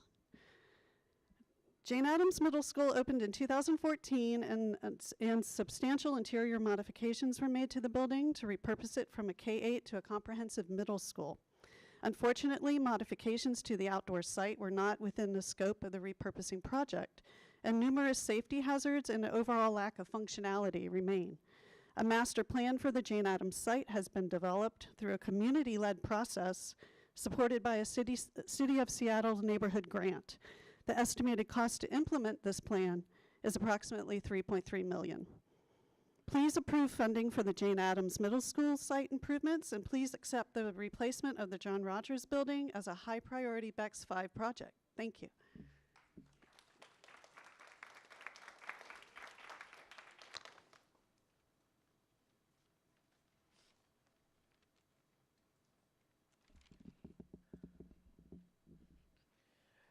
Hello, my name is Kerry Clark, and I'm a senior at Rainier Beach High School. I'm from Oakland, California, and I've transferred to 10 different schools throughout my school experience. Rainier Beach is a great school with a great administration, but I felt as if something was off at my first days there. Almost every kid in Seattle has heard of our school, yet I felt as if our priorities were put off. When I looked at how many championships the school has brought home and the history behind the school, it made me wonder why the internal appearance was slightly rubbish. Beach is already surrounded by a line of fast food chains and corner stores already, and you understand that kids come to school to feel safe and to get away from that and be in a safe learning environment. And the administration is not the problem. It is the outside. It is the scenery of where we're surrounded by. Our classrooms are hot. The heating is horrible on the low. It's just a lot. But yeah, we just need renovation. I can't really explain. I'm from Rainier Beach also. My name's Israel. I'm 17. I would just like to say it's definitely a need, and it's very urgent, especially that we put our faith in you guys time after time again, yet we're let down. We feel like our students fight hard for this, and we don't feel like a priority.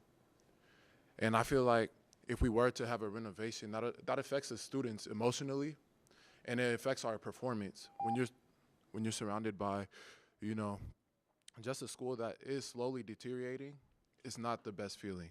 And I can say that as being a student there, and just being able to be in the school already gives us pride, but being in a school that is actually something beautiful to see, it'll make our work even more beautiful, and that's my point. So, piggybacking off of that, I would just like to say, please put us back in the #1 spot. It's needed. Thank you.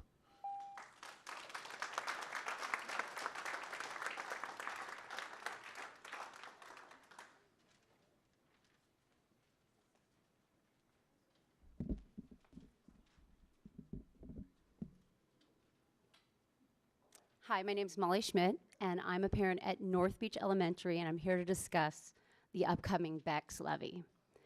Lately, North Beach Elementary has been in the news, which is exciting because, frankly, we'll take any attention we can get.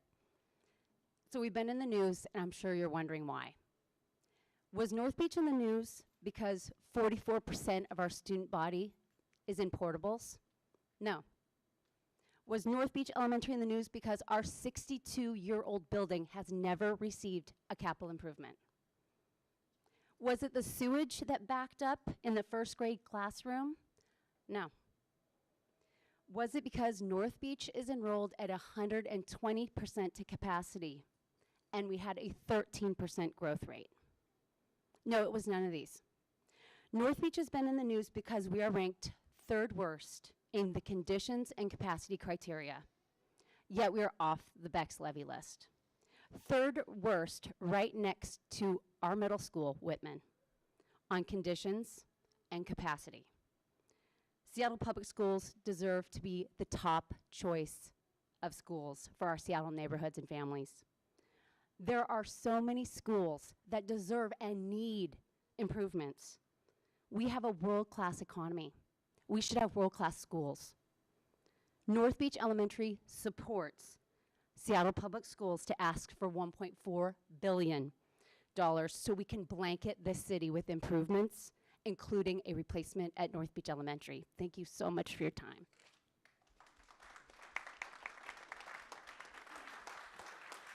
After John Greenberg, we will have Jesse Hagopian, followed by Gloria Briggs and Michael Waite.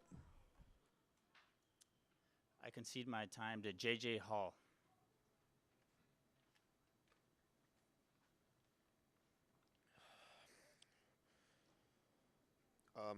Hello, my name is John Hall, but people call me JJ, and I am a ninth grader at Chief South International High School. As a biracial person with parents who have been dedicated to making sure that I received additional education outside the Eurocentric books that I learned from at school, I know I've been lucky. My father, who was a professor in African American Studies, who unfortunately passed away in April, and my mother, who is white and who minored in African American Studies, both made sure that my readings that I read when I was a child from day one were diverse in ethnic points of view. I know firsthand that by doing this, my parents did more than provide me with additional education. They also gave me pride and confidence in who I am, strongly rooted in the heritage of both my parents. Equally as important, it taught me respect for other cultures, their histories, and traditions.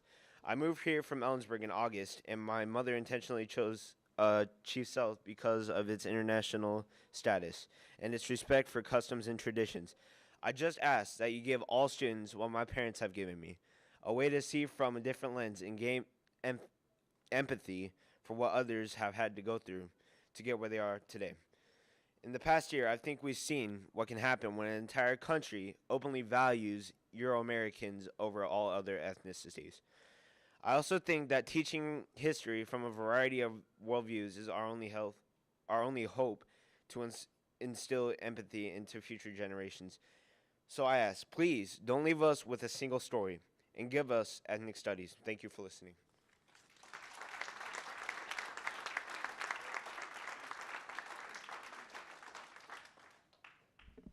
Good evening. My name is Jesse Hagopian. I teach ethnic studies at Garfield High School. Today I taught a lesson to my students where we looked at a standard film that's shown in a lot of different classrooms about the very beginning of American history. And this film, America, the Story of Us, has a camera that sweeps over the entire continent of the United States as the colonies are forming.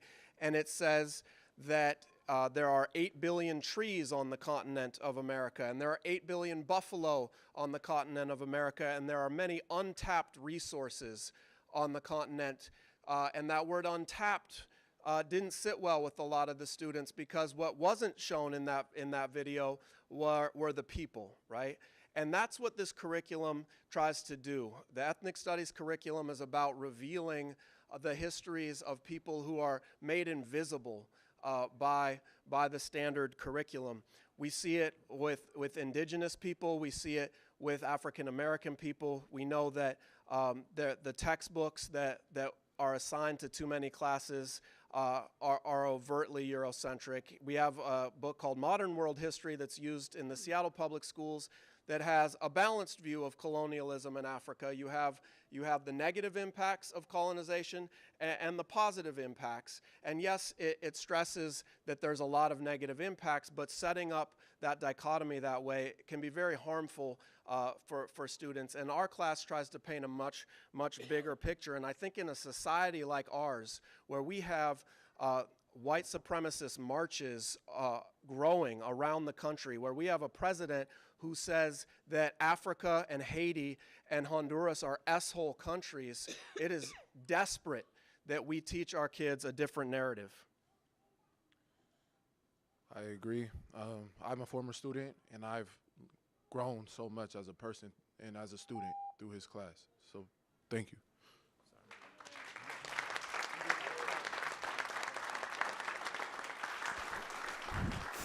After Gloria Briggs, we will have Michael Waite, Mikkel Page, and Sabrina Burr. Gloria?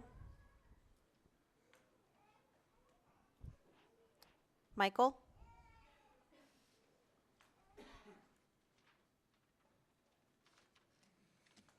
Good evening.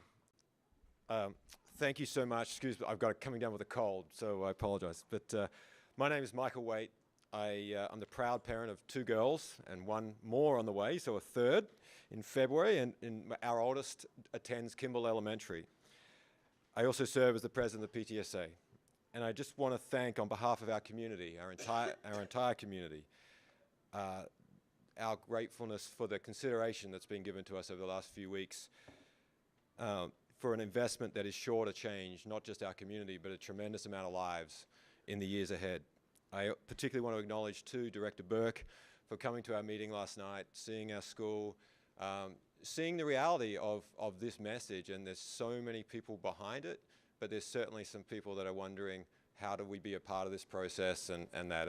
And so for his support and help, I tip my hat and thank you. This Beck's Levy has been an example of how a process can work, although it's been tough and intense on our community.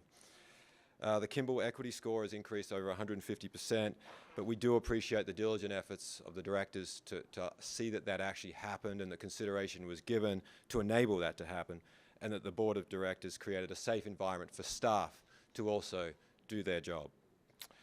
Kimball's a perfect example of what Beck's was about and how to support it and what it can bring. The school's not meeting the needs of the students. The school's not a safe environment in so many ways, and will be better served by the new building. Thank you again on behalf of the Kimball community.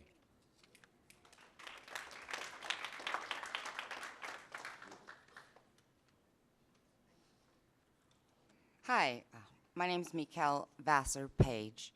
I am a proud parent at Kimball Elementary School, former child and now an employee of Kimball Elementary School. I'd like to thank you for your consideration in considering our school for a rebuild in this process. My deceased father was a former school board president. T.J. Vassar is known in Seattle as the president who desegregated our schools. And we had, our family as well as him, paid a huge sacrifice for what he had to go through when he bused children across neighborhoods in order to segregate our schools and make them better. He believed in equity, and that's why I'm here. The district talks a lot about community engagement, family engagement. Our school does not allow for that to happen because we don't have a big enough school or meeting space to engage families. Our gym is so small that we have to limit the resources, the free resources that we have, because we don't have the space to run them. I personally have volunteered as a school, at the school for 7 years after school doing a free jump rope club for kids, teaching them how to jump rope. And it was unfortunate that I am not able to offer it more, but we don't have the space. We don't have a multi-purpose room. We don't even have a covered area where I could take the kids outside. I would take anything. So that's a huge limitation. I grew up on Beacon Hill. I know a bunch of people in that community. And I tell them about Kimball because it's such a great school. And they say, where's Kimball? And I said, you know, it's on 23rd.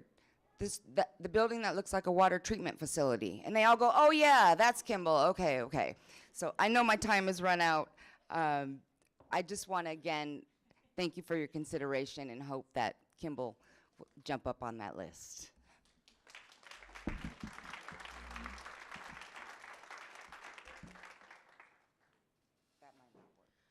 Next up, we have Sabrina. After Sabrina, we have Monique Stallings, followed by Cara Golger and Carol Shane.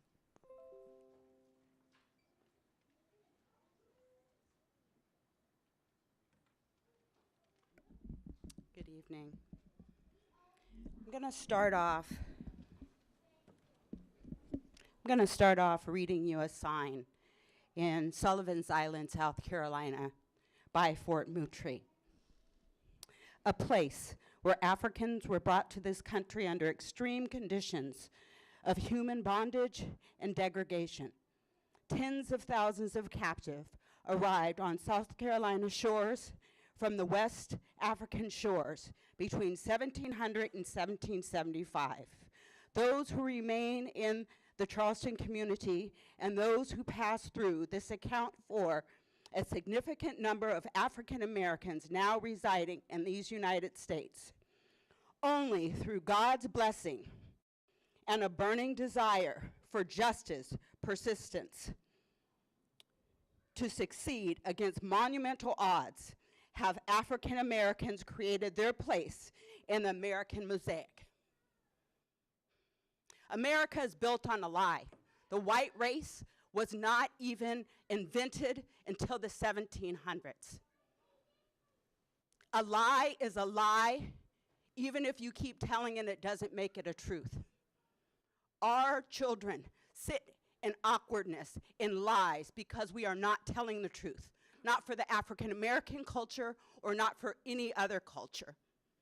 It should not be ethnic studies. It should be American studies because it is American history. We talk about closing gaps. We talk about identity safety. We talk about safe environments. We cannot do that on a lie. Yesterday, my daughter wanted to write up a sub because she was racist to a classmate, and she stood up. We have to build our education system on the truth. We need ethnic studies. And lastly, I want to say, I graduated from Rainier Beach in 1979, and for years I've watched these students come and beg. The school is run down, it's raggedy. I know it's prime real estate property. We don't need condos. We need a great school. Please rebuild Rainier Beach, and we have the tool to teach about African American studies.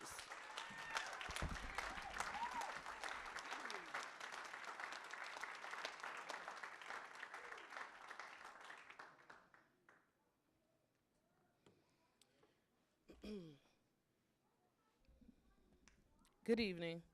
My name is Monique, and my daughter Deviana is not getting the help she needs culturally or educationally at Roosevelt High School.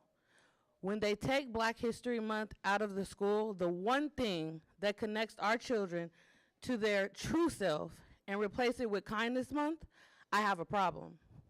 Meanwhile, every single day, my child walks into that school and sees slave masters all over the walls. Every single day, she opens up her school book and has to read about them. She walks around school and is looked at as less than every single day because there is approximately 120 Black students in a 1,500 plus student body school. She has to endure fellow classmates be called nigger with no outcome. Teachers openly make insults on children's skin tone and talk down on them and disabled students in their class.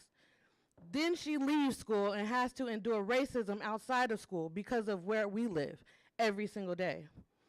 This is why we need ethnic studies in classrooms. This is why I need to get my daughter out of Roosevelt High School, toxic and hostile learning environments. And I need your help, Superintendent Juneau, to make this happen immediately. Ethnic studies is needed because it honors all cultures and allows my daughter to show up as her whole self. Thank you.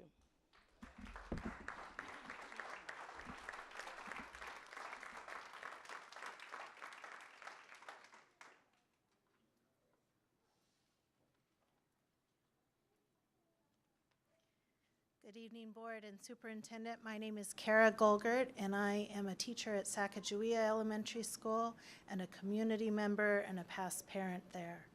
And I've come tonight to ask you to continue the hard work that you've already begun on BEX 5.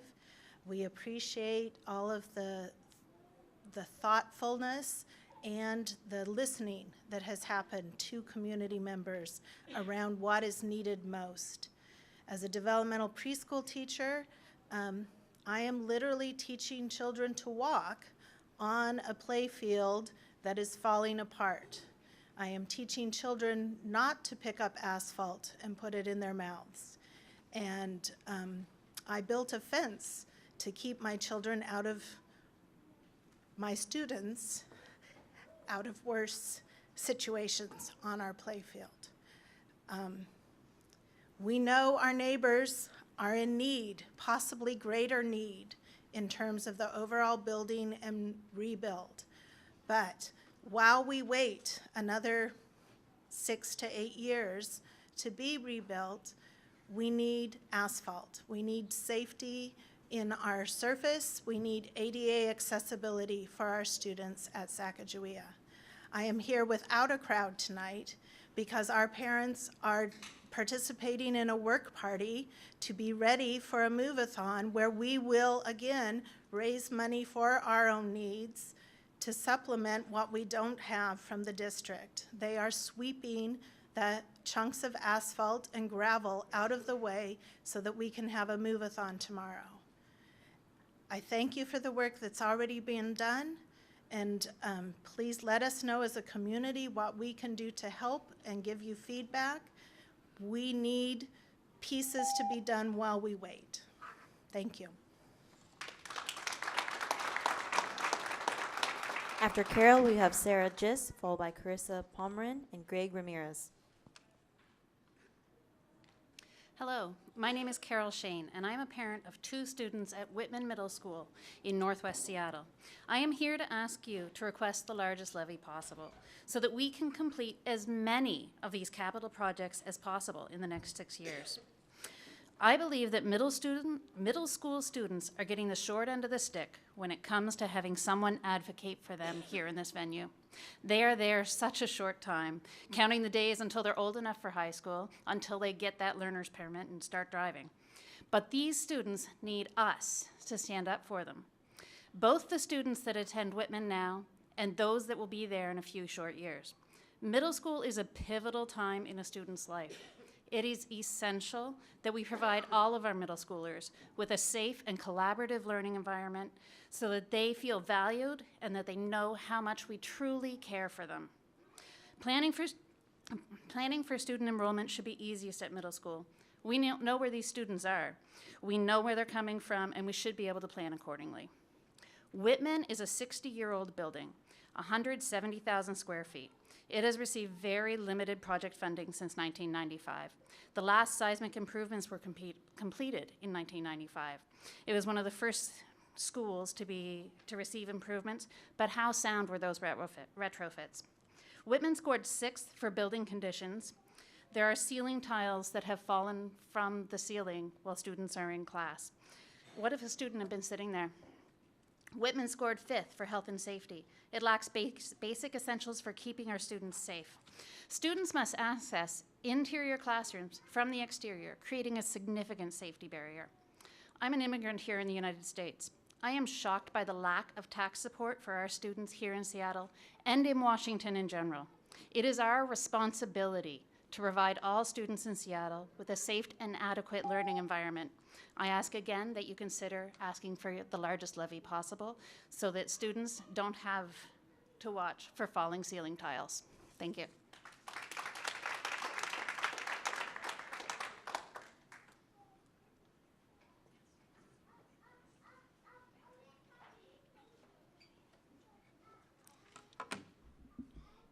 Thank you, Superintendent Juneau and directors. My name is Sarah Gist.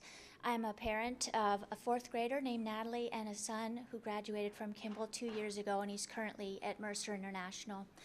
I was the president of the PTSA for 2 years ago when both kids were at the school, and I'm here to ask for money for Kimball to be rebuilt from the BEX 5 levy.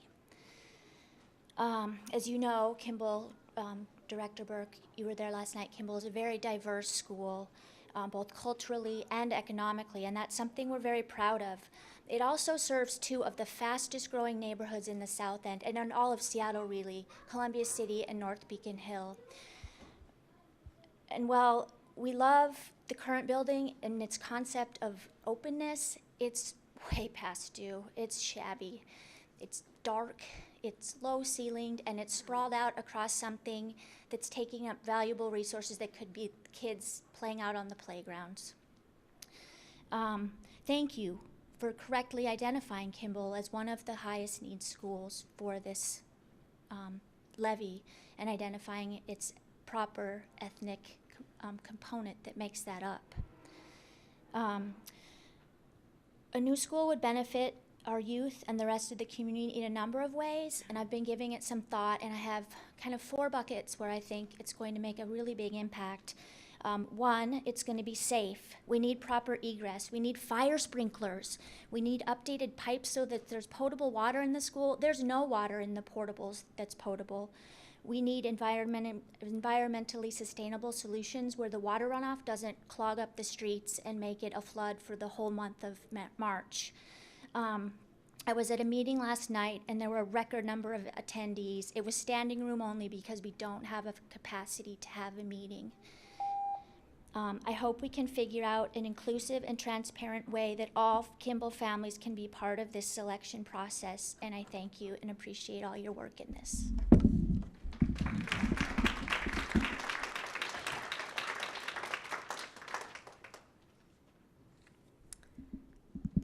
School District Directors, thank you for having me.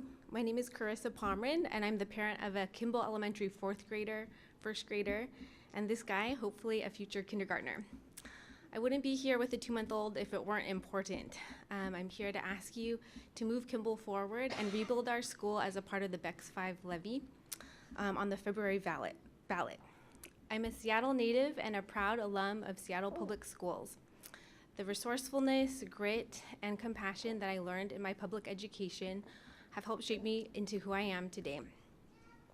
I definitely knew as a parent I wanted the same thing for my kids.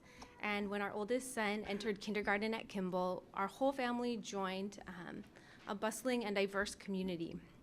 One of the first dads I talked to told me that our kid's teacher, Ms. Wu, had actually taught his friends kindergarten back when they were students. I was really struck by the commitment of the longstanding teachers and staff at our school. In first grade, our oldest tested into the HCC program, and we were faced with a tough choice. Although the chance for him to be in a more rigorous academic setting was appealing, we decided to stay at Kimball. We just couldn't leave the beautiful community and the chance for him to have a really unique educational opportunity, learning from and alongside peers of many different cultural backgrounds, different religions, and life experiences. In closing, Kimball is a beautiful asset to our community, one worthy investing in. We're so proud of the Kimball we have today, despite the serious failings of our facility. But we absolutely need to give our students a safe and modern building to give them the opportunity to succeed that all kids should have. Finally, we really appreciate you having us and for hearing the need to invest in Southeast Seattle. Thank you so much for keeping Kimball on the list as you move forward. My kids, our community, and future generations are so grateful. Thanks.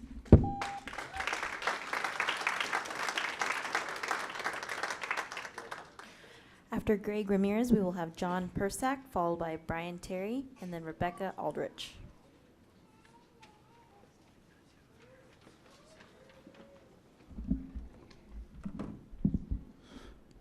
See if I can get this to stick. There we go. Good evening. My name is Greg Ramirez, and I'm a lifelong resident of Georgetown. My family has lived there for almost 2 generations. I'm also the chair of the Georgetown Community Council, which represents the 1,000+ families that reside in our neighborhood. Georgetown is a diverse community with families from many different backgrounds. For decades, Georgetown has been overlooked and taken advantage of because we are surrounded by industry. I remember growing up and telling people where I lived, and the response was almost always, "Where's that?" And when I explained to them where it was usually followed up by, "There are houses down there?" Over the years, we have faced many different attacks: pollution from the aforementioned industry, cuts in public transportation, and a general lack of basic services. Maple School itself has been demolished twice to make a way for business interests impacting Georgetown. This new boundary proposal, would remove most of Georgetown from Maple School and cut our community in 2. It would take away the one thing that helps mitigate all of the negative impacts we face. This boundary change will have a ripple effect that decreases our community's quality of life. Georgetown is defined by many things, and one of those things is our resilience. We come together in times of need and adversity. We do this out of necessity, not privilege. We wear this as a badge of honor. If certain entities had their way, Georgetown would have been gone long ago. But we fight, and we will continue to fight. The original boundary proposal gave other residents involved 5 years to prepare for this change. This new proposal being thrusted onto the Georgetown community would give our families 30 days to rearrange their lives. We also believe the data influencing this new proposal is inaccurate. One example of that is why Georgetown is being potentially cut in 2. SPS claims no families with children live in the north part of Georgetown that is being allowed to stay at Maple. This is incorrect. I met with a family that currently has 2 children attending Maple that live in that area. If this is wrong, what else is? If the board is serious about making a decision on around equity, take the time to do it right. Honor the timeline and decision made in 2013 that would keep Georgetown together at Maple School. On behalf of the Georgetown community, I urge you to stop this new proposal now. Thank you for your time.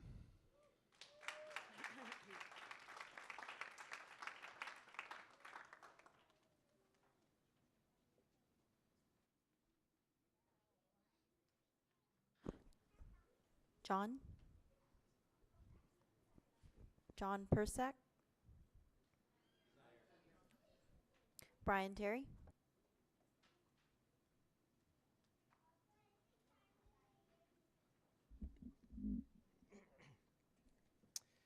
Good evening. In our schools today, a white student is 20 times more likely than a black student to be identified as highly capable. This is the result of more than 3 decades of putting the needs of privileged students first. These misplaced priorities are the primary obstacle to equity today. Last year, the WAC was updated. Districts must now document how they will identify more highly capable, low-income students. In your handout, you will find the list of 3 things our district promised to do. First is universal testing. Unfortunately, this was not a priority, and we did not complete the testing in time. No students were identified as highly capable. Second on the list is to share our data with a nonprofit and hope that they can make up for some of our neglect of low-income students. Third, and finally, we will reach out to students of color with high achievement scores. This process identified only a few students as highly capable. Of those identified, it is not clear if any of them were actually low income. Because we did not prioritize these efforts, they failed. If we do make it a priority, we can make a huge difference in these students' lives. And if we don't, we need to ask why our priorities are so at odds with state law, with district policy, and with racial equity. Thank you.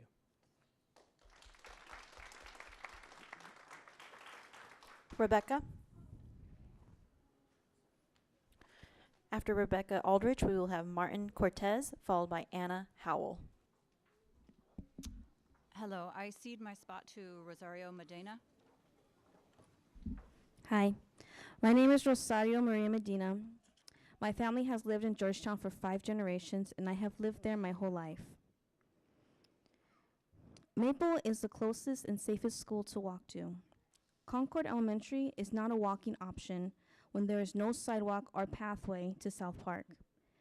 The families would have to cross the train tracks on an active route that does not have any signage or marker to notify when a train is coming, and I would like to highlight there is no sidewalk. Wayne Luke and Van Asselt are not walkable, and it takes 2 Metro buses to get there. I was not able to attend Maple due to there not being space for me. I was bused out to Columbia City, Wallingford, and Lake City. The school bus was almost 2 hours long, as I was first to get on and last to get off. I had a single mom with no car and 2 jobs.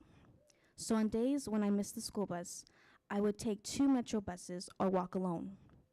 Because I did not have a nearby school, I was denied the opportunity to be in clubs and sports. I was too tired from my commute and was not the best student. My community has many health disparities. Georgetown residents have a life expectancy of 73.3 years, 8 years shorter than Seattle and King County average, and 13 years shorter compared to Laurelhurst community. Our air quality is 3 times worse than Beacon Hill, and we have no amenities or community hub. We are an environmental justice community that is ignored, underrepresented, and underserved. I'm a board member of the Friends of Georgetown History Museum, and I work at the Duwamish River Cleanup Coalition Technical Advisory Group. Please contact me to learn more about Georgetown. Please honor the 2013 promise to keep Georgetown kids at Maple. Please give us time and support that we need to address the overcrowding and equity issues within the school and find a solution. I would like to give you a healthy impact information and my information as well. Thank you.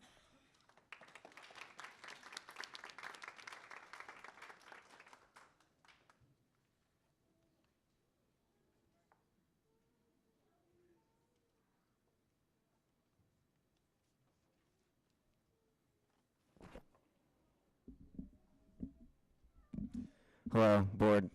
You guys are doing great, hanging in there. My name is Martin Cortez, and I'm a father of a 2nd grade Mexican-American English language learning student at Maple.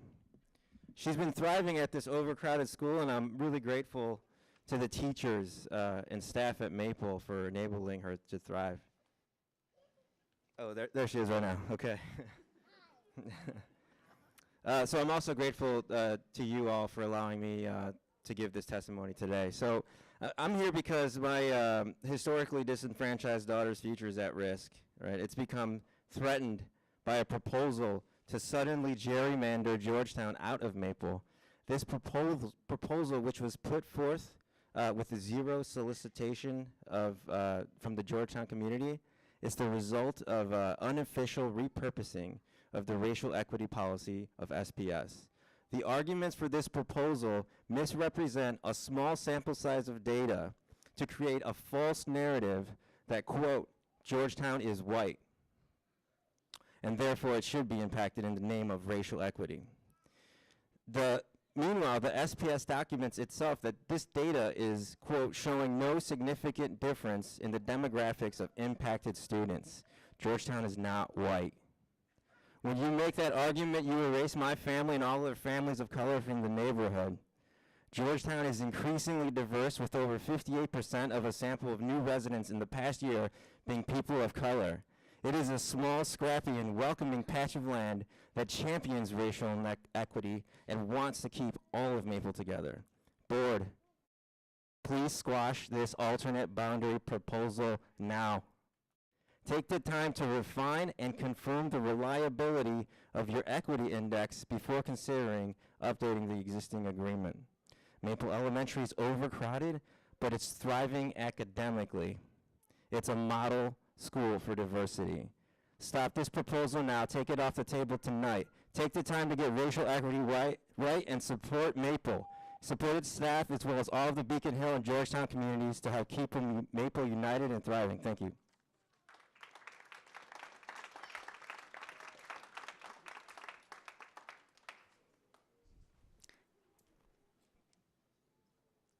Good afternoon, or evening, I guess now, Seattle Public Schools Board staff. My name is Anna Howell. I am a proud Seattle Public Schools employee of 13 years. I'm a mother of two wonderful Maple students, and I'm a resident of Georgetown. I have a lot at stake. I'm here because of the recent news that SPS is potentially going back on commitments and put forward a rezoning option for Georgetown and to move from Maple to Van Asselt on South Beacon Hill. I'm shocked as a parent because you are going against previous commitments to keep Georgetown with our neighborhood school when this option was previously discussed and roundly rejected in 2013. I'm also disappointed as an educator given this district's significant reinvestment in 2009 back to neighborhood schools. Maple is our neighborhood school. As residents of Georgetown, we have chosen to raise our kids in part of town that suffers from many disadvantages, like you've heard. Porous air quality in the city, crime rate much higher than those of other areas, as well as being isolated from other neighborhoods due to freeways and rail yards, industry. And the reason many of us continue to invest in our tiny little neighborhood is we have an awesome school community. It's reasonably within walking distance. Many of our families don't have access to cars and personal transportation. Forcing them on buses would take them away for kids' after-school programs that are vital for enrichment, aftercare, tutoring. They won't be able to participate. A neighborhood study presented to the district proved that the route from Georgetown to Van Asselt was objectively unsafe. It lacks pedestrian buffers, walking across freeway on-ramps, freight corridors, exposing kids to traffic risks, environmental hazards, and pollution. Lastly, we understand nobody wants to leave Maple, but 5 years ago you made a decision. Please honor that decision and don't move us from Maple. Thank you for your time.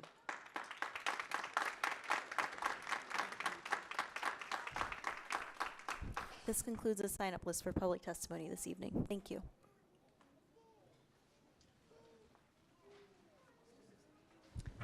Okay, we return to board comments. Director Mack? Good evening again. I think the public testimony is my favorite part. I'm sad to see a number of folks that were here testifying that have already left the room, because this is our opportunity to feedback and share our thoughts on your testimony, and for you to know that we are listening and incorporating it. I first wanted to say right off the bat that I have my community meeting scheduled the same day as Director Burke does, November 3rd. Mine's at 11 to 1 at the Magnolia Library, and the December 8th, 11 to 1 at the Queen Anne Library.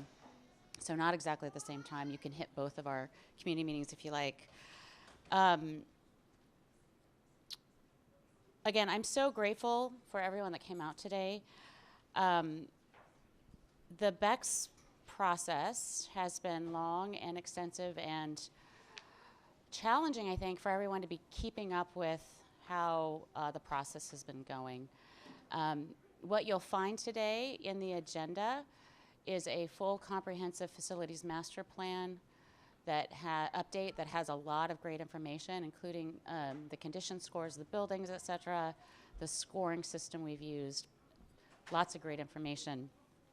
And also what is on our docket for today is the proposed project list for the levy. And I think that in the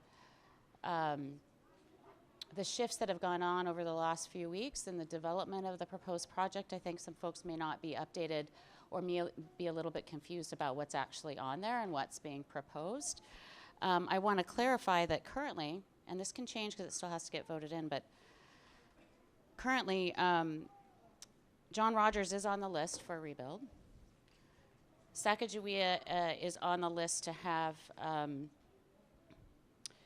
some major site improvements, and then to have some planning for the rebuild of the building be done.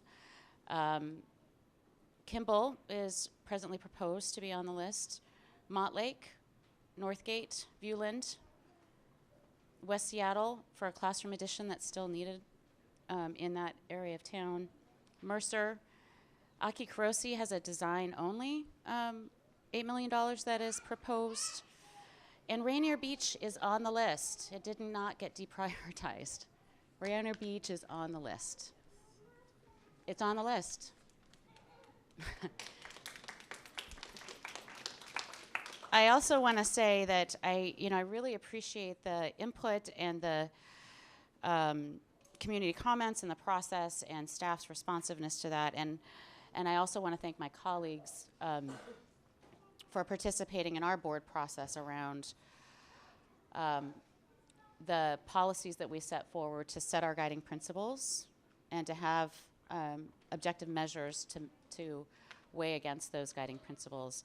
And as you all know, we set equity as the overarching principle for BEX 5, and I feel really proud of the work that we've done to attempt to get to a package that meets the needs of our students when we're making Sophie's choices. Because the reality is that we have identified well over $2.5 billion of need.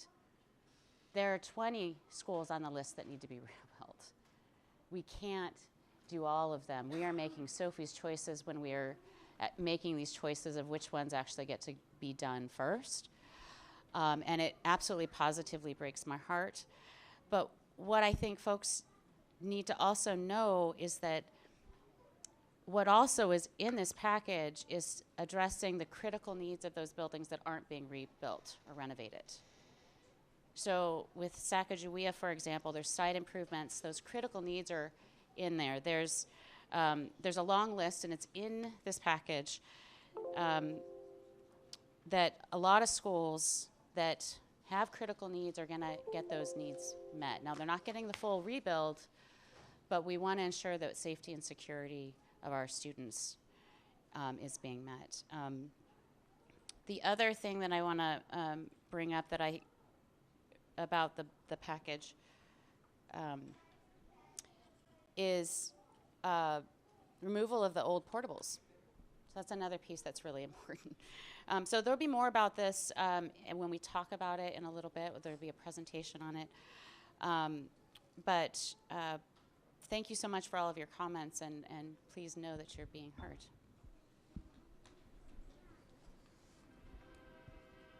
Director DeWolf, you're next. Thank you, President Harris. Just first, again, want to recognize that we are on stolen Indigenous land, and I am honored to live, work, and serve in the Coast Salish territories in the city of Chief Sealth, who was a descendant of the Suquamish, the Muckleshoot, and the Duwamish. I want to give a special thank you to Principal Lori Kazanjian and Assistant Principal Alexandria Red, and also Family Support Worker Mr. Irvin at Bailey Gatzert Elementary School. I was really grateful to visit Bailey Gatzert yesterday to hear about the incredible work and the magic that they do. That really happens at their school through the critical partnerships that they've developed with the city, Seattle University, Seattle Housing Authority, NeighborCare, and a few others that ultimately are rooted in equity and help each student reach their full potential. I do mention Mr. Irvin for a reason, because I am a bit concerned about the ways that some of the folks in our community are talking about the city's levies for our schools. Family support workers like Mr. Irvin are deeply critical to the climate and the day-to-day harmony of operations at our most vulnerable schools. Our family support worker supports the whole child, their health, their housing needs, mental health, sometimes families fleeing domestic violence. And we know that each student's success can be more assured when they have a caring adult in their life, like our city-funded family support worker, Mr. Irving. Another issue I'm tracking and I'm greatly interested in is our work around ethnic studies, and I'm becoming concerned about one key aspect of this work as it relates to Native history and curriculum. So I want to make just an explicit point in hopes that it will help inform our work around ethnic studies.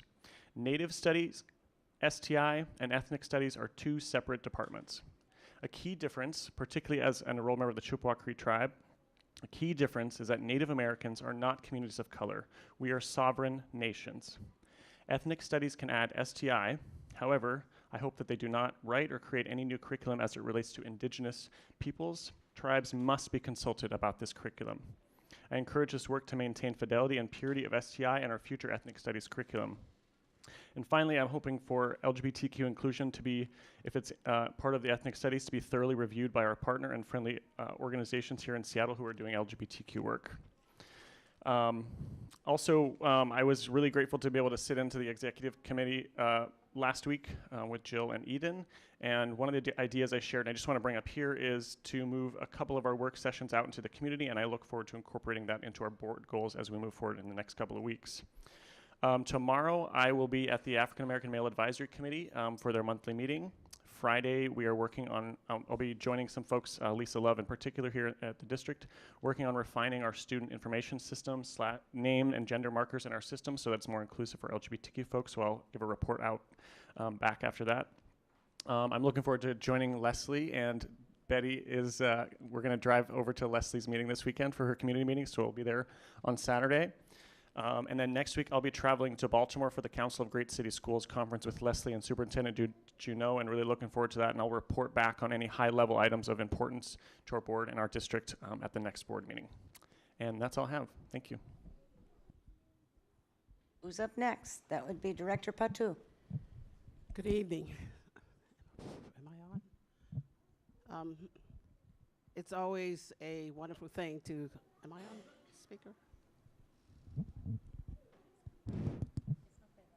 Okay.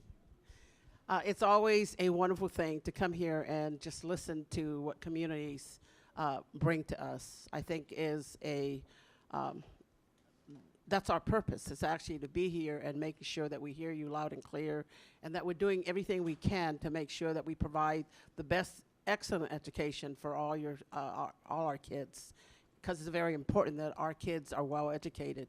I believe that you know, just being on the board itself is a very important thing, because we make very important decisions in terms of what does education look like and what is that we can do more of in order for us to provide those opportunities for all our children so they can be able to excel in many ways when we talk about education.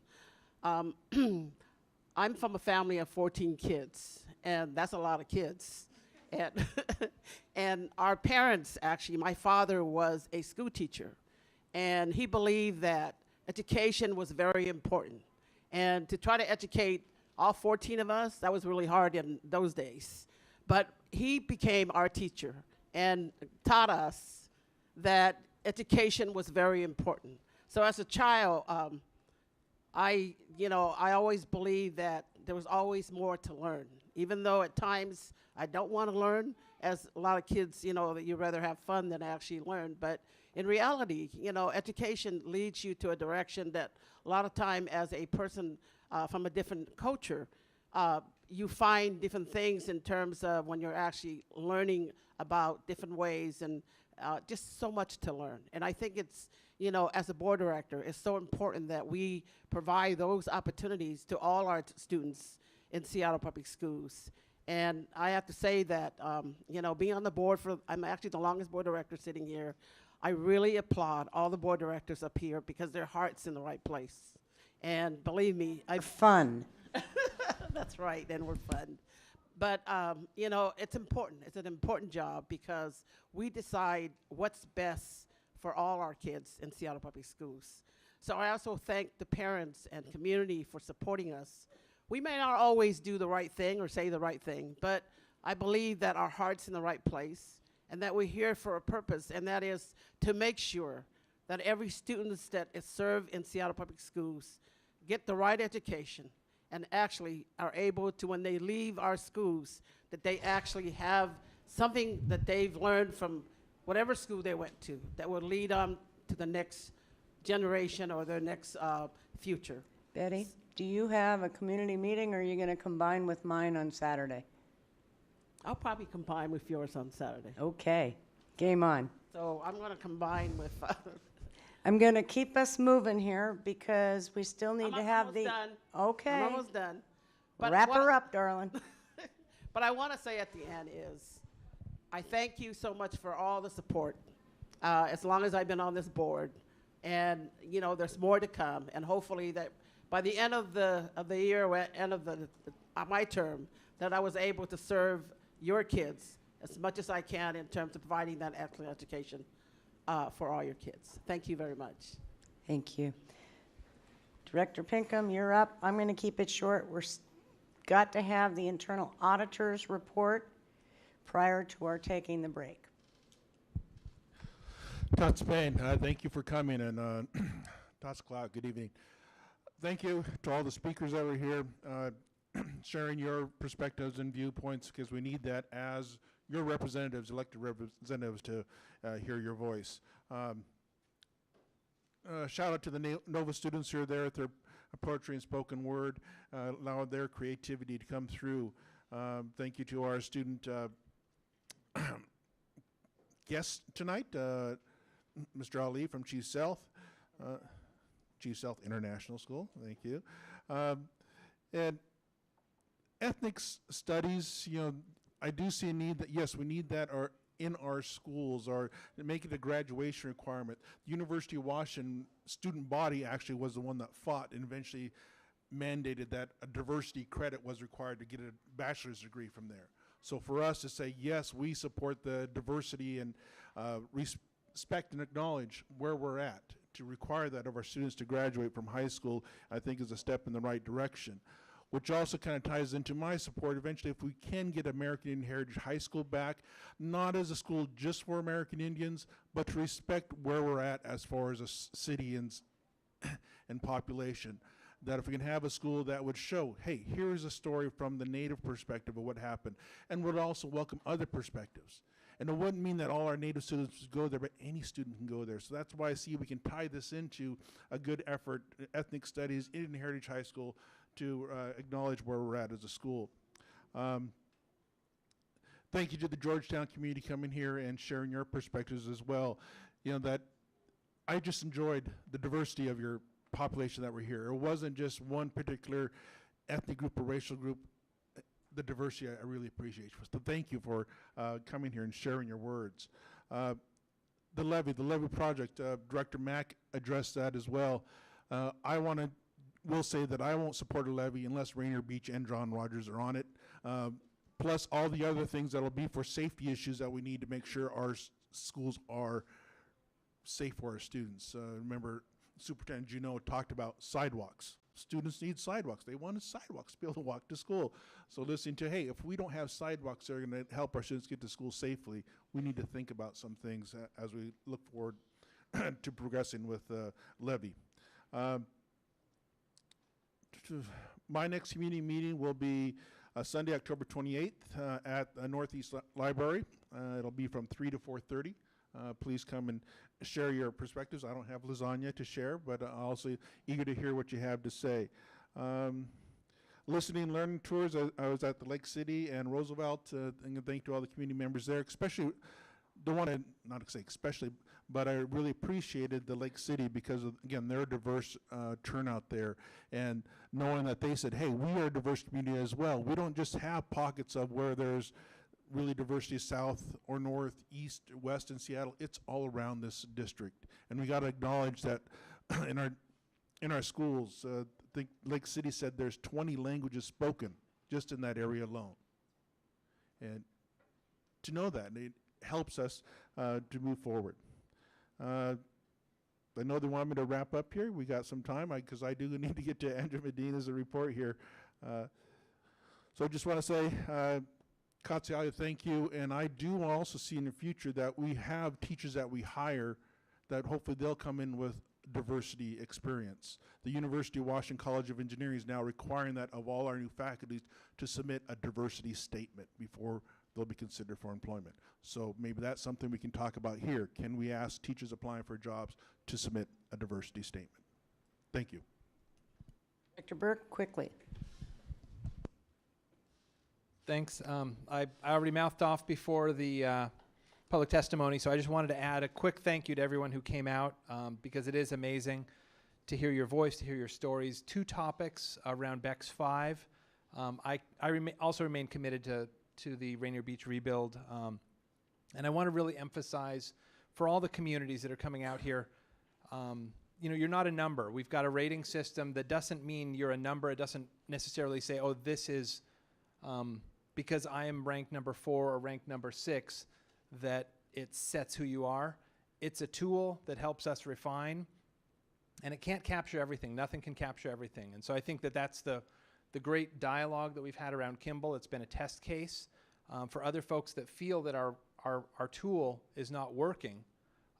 Help us make it better. It's just going to get better and better as we go. So thank you for that. It does break my heart that Whitman and North Beach, both alum schools for me, are not on the major project list. I think that is going to be something that's going to create challenges in the future from capacity and condition point of view, and we recognize that. We're going to do everything we can to mitigate it, both with incremental projects. But those are the difficult conversations or difficult decisions that we have to make. And then I want to close. We had a Mr. J.J. Hall speaking about ethnic studies. He said something that stuck with me, and I want to echo it back and credit him for the words. Don't leave us with a single story. And I just thought, wow, don't leave us with a single story. And that's his call for, you know, ethnic studies, provide those perspectives. So it's in here, and I just wanted to make sure it's out there as well. Thank you. Okay, last, not least, and fairly quickly. My community meeting is indeed this Saturday from 3 to 5 at the Delridge Library. You have a 50-50 chance of getting lasagna because we are now down to the last 2 meetings of 3. It used to be 33 1/3, now it's 50-50. And I'm told that my pals, Director Fatu and DeWolf, will be joining. So come on down, we'll have a good time. It's always robust, sometimes rowdy. Several really quick issues. I did attend the Alliance Black and Orange Gala on Saturday night. And to my friends out there that think that I have sold out by that attendance, I assure you I have not. I would suggest to you, though, that the landscape has changed dramatically with the Alliance for Education. We do not have a Seattle Public Schools Foundation. We have to partner with folks that are willing to assist us in the philanthropic community. And I'm ever so pleased that Amazon gave us the Right Now Needs money for $2 million. I've teased Lisa Chick that I'm not coming unless they double it next year.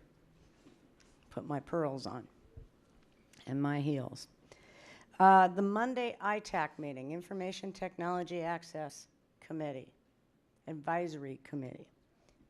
Could be access. What a great bunch of folks. what robust and rowdy conversation.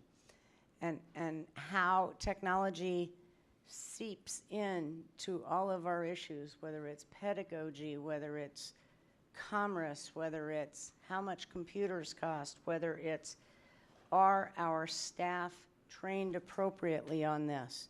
How do we replicate those things that are in fact working? These folks are doing a heavy lift, and it's hugely appreciated. Speaking of heavy lifts, ethnic studies.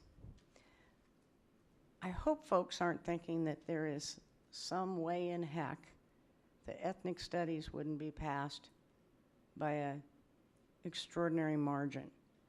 This board has supported the task force and the committees on ethnic studies throughout the last year and a half. Now, should it have taken pretty aggressive pushes from folks in NAACP and some of our fearless leaders within our community to get us over the hump to do that work?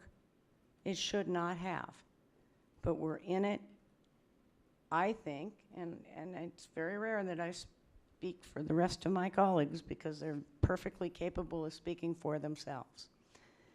I think that this board is absolutely committed to that. With respect to making it a requirement, we're not there yet. We're pilot projecting. We've got a new coordinator of ethnic studies, someone that is committed to the process. Could you wave your hand there, Ms. Tracy Gill-Castro?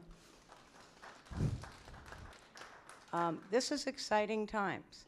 With respect to Rainier Beach, I don't think there's a person at this dais that doesn't believe that Rainier Beach is gonna happen. And remember, just because there's a ranking doesn't mean that one school gets built first, etc. It is a package. And also remember that this board wasn't here during BEX 4 and BTA 3. So let's have a little historical lens here if we could. Again, lots of good things going on in this district. It's an honor, it's a privilege. I read every one of your emails. I don't respond to all of them, but I'm really proud of the board office for putting together some pretty thoughtful pieces going out on the hot topics, and those are vetted and they're argued about, and they give you real information. And get on that website because we are doing a better job than we ever have on uploading information. Do we have a ways to go? We sure do. Listening and learning, Youngstown was a blast. Thank you, madam. Welcome to my neighborhood. And Art Corps and all the good stuff going on over there as well. I'm going to wrap it up so that Andrew Medina, our internal auditor, can present. He needs about 10 minutes before we take a break. Front and center, sir.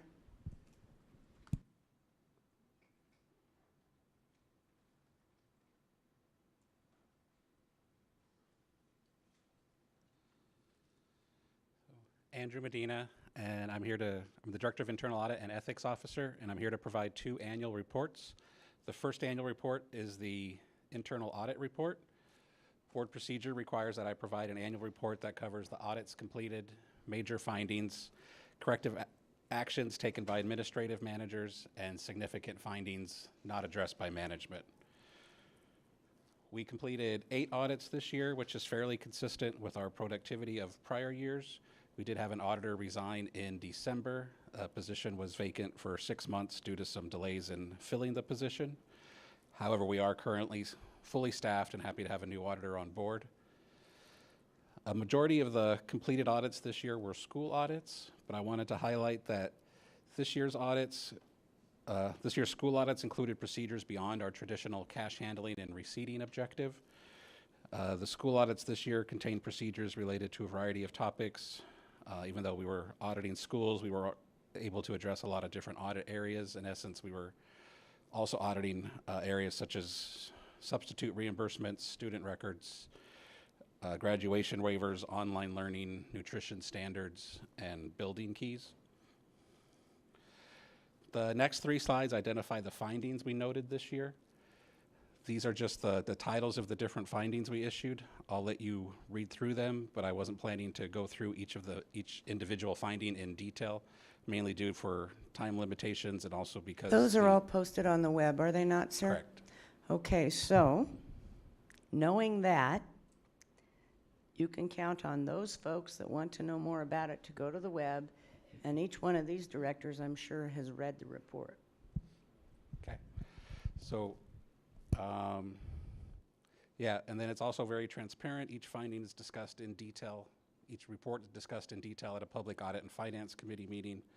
Completed reports are on our webpage, and then the chair of A&F also makes an announcement at the next board meeting when we complete an audit. The next topic is the corrective actions taken by administrative managers. It's important to note that the corrective action process is a management function. Auditing standards require us to remain independent. As a result, we make recommendations only. We don't write procedures, implement internal controls, or direct staff.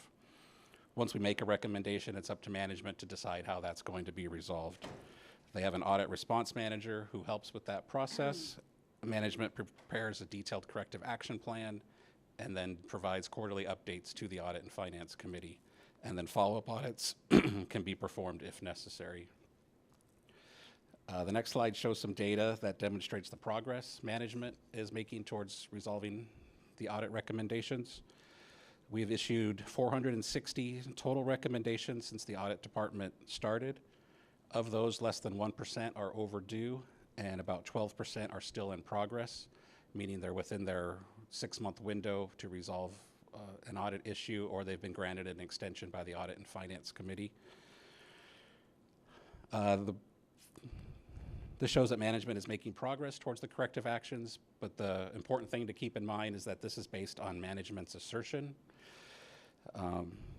Management informs the Audit and Finance Committee that has resolved an audit issue, but internal audit does not verify that the corrective actions were sufficient unless we've gone out and done a formal follow-up audit. We do not have any disagreements with management. They have concurred with all of our findings, but there are occasionally items that take longer to implement, sometimes due to funding. Currently, there are a couple items requiring bargaining items that haven't been fully resolved yet because they need to go through bargaining. The next annual report is the ethics report. Ethics policy requires a report detailing the number and type of contacts received, percentage of contacts submitted anonymously, and the status of the ethics training program. I track every contact received and log them into one of 10 categories. Advisory opinions make up 40% of the contacts I receive. These are people asking for advice. Usually they're being proactive and wanting to know if something is acceptable before they do it.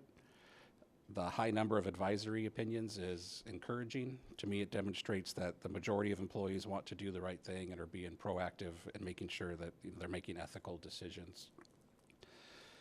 And then these numbers represent the total contacts I've received since becoming ethics officer, which was July 2014. And overall, my workload has remained consistent at about 7 contacts per month. This chart shows the percentage of anonymous complaints. This is just complaints, doesn't include all types of contacts, just complaints.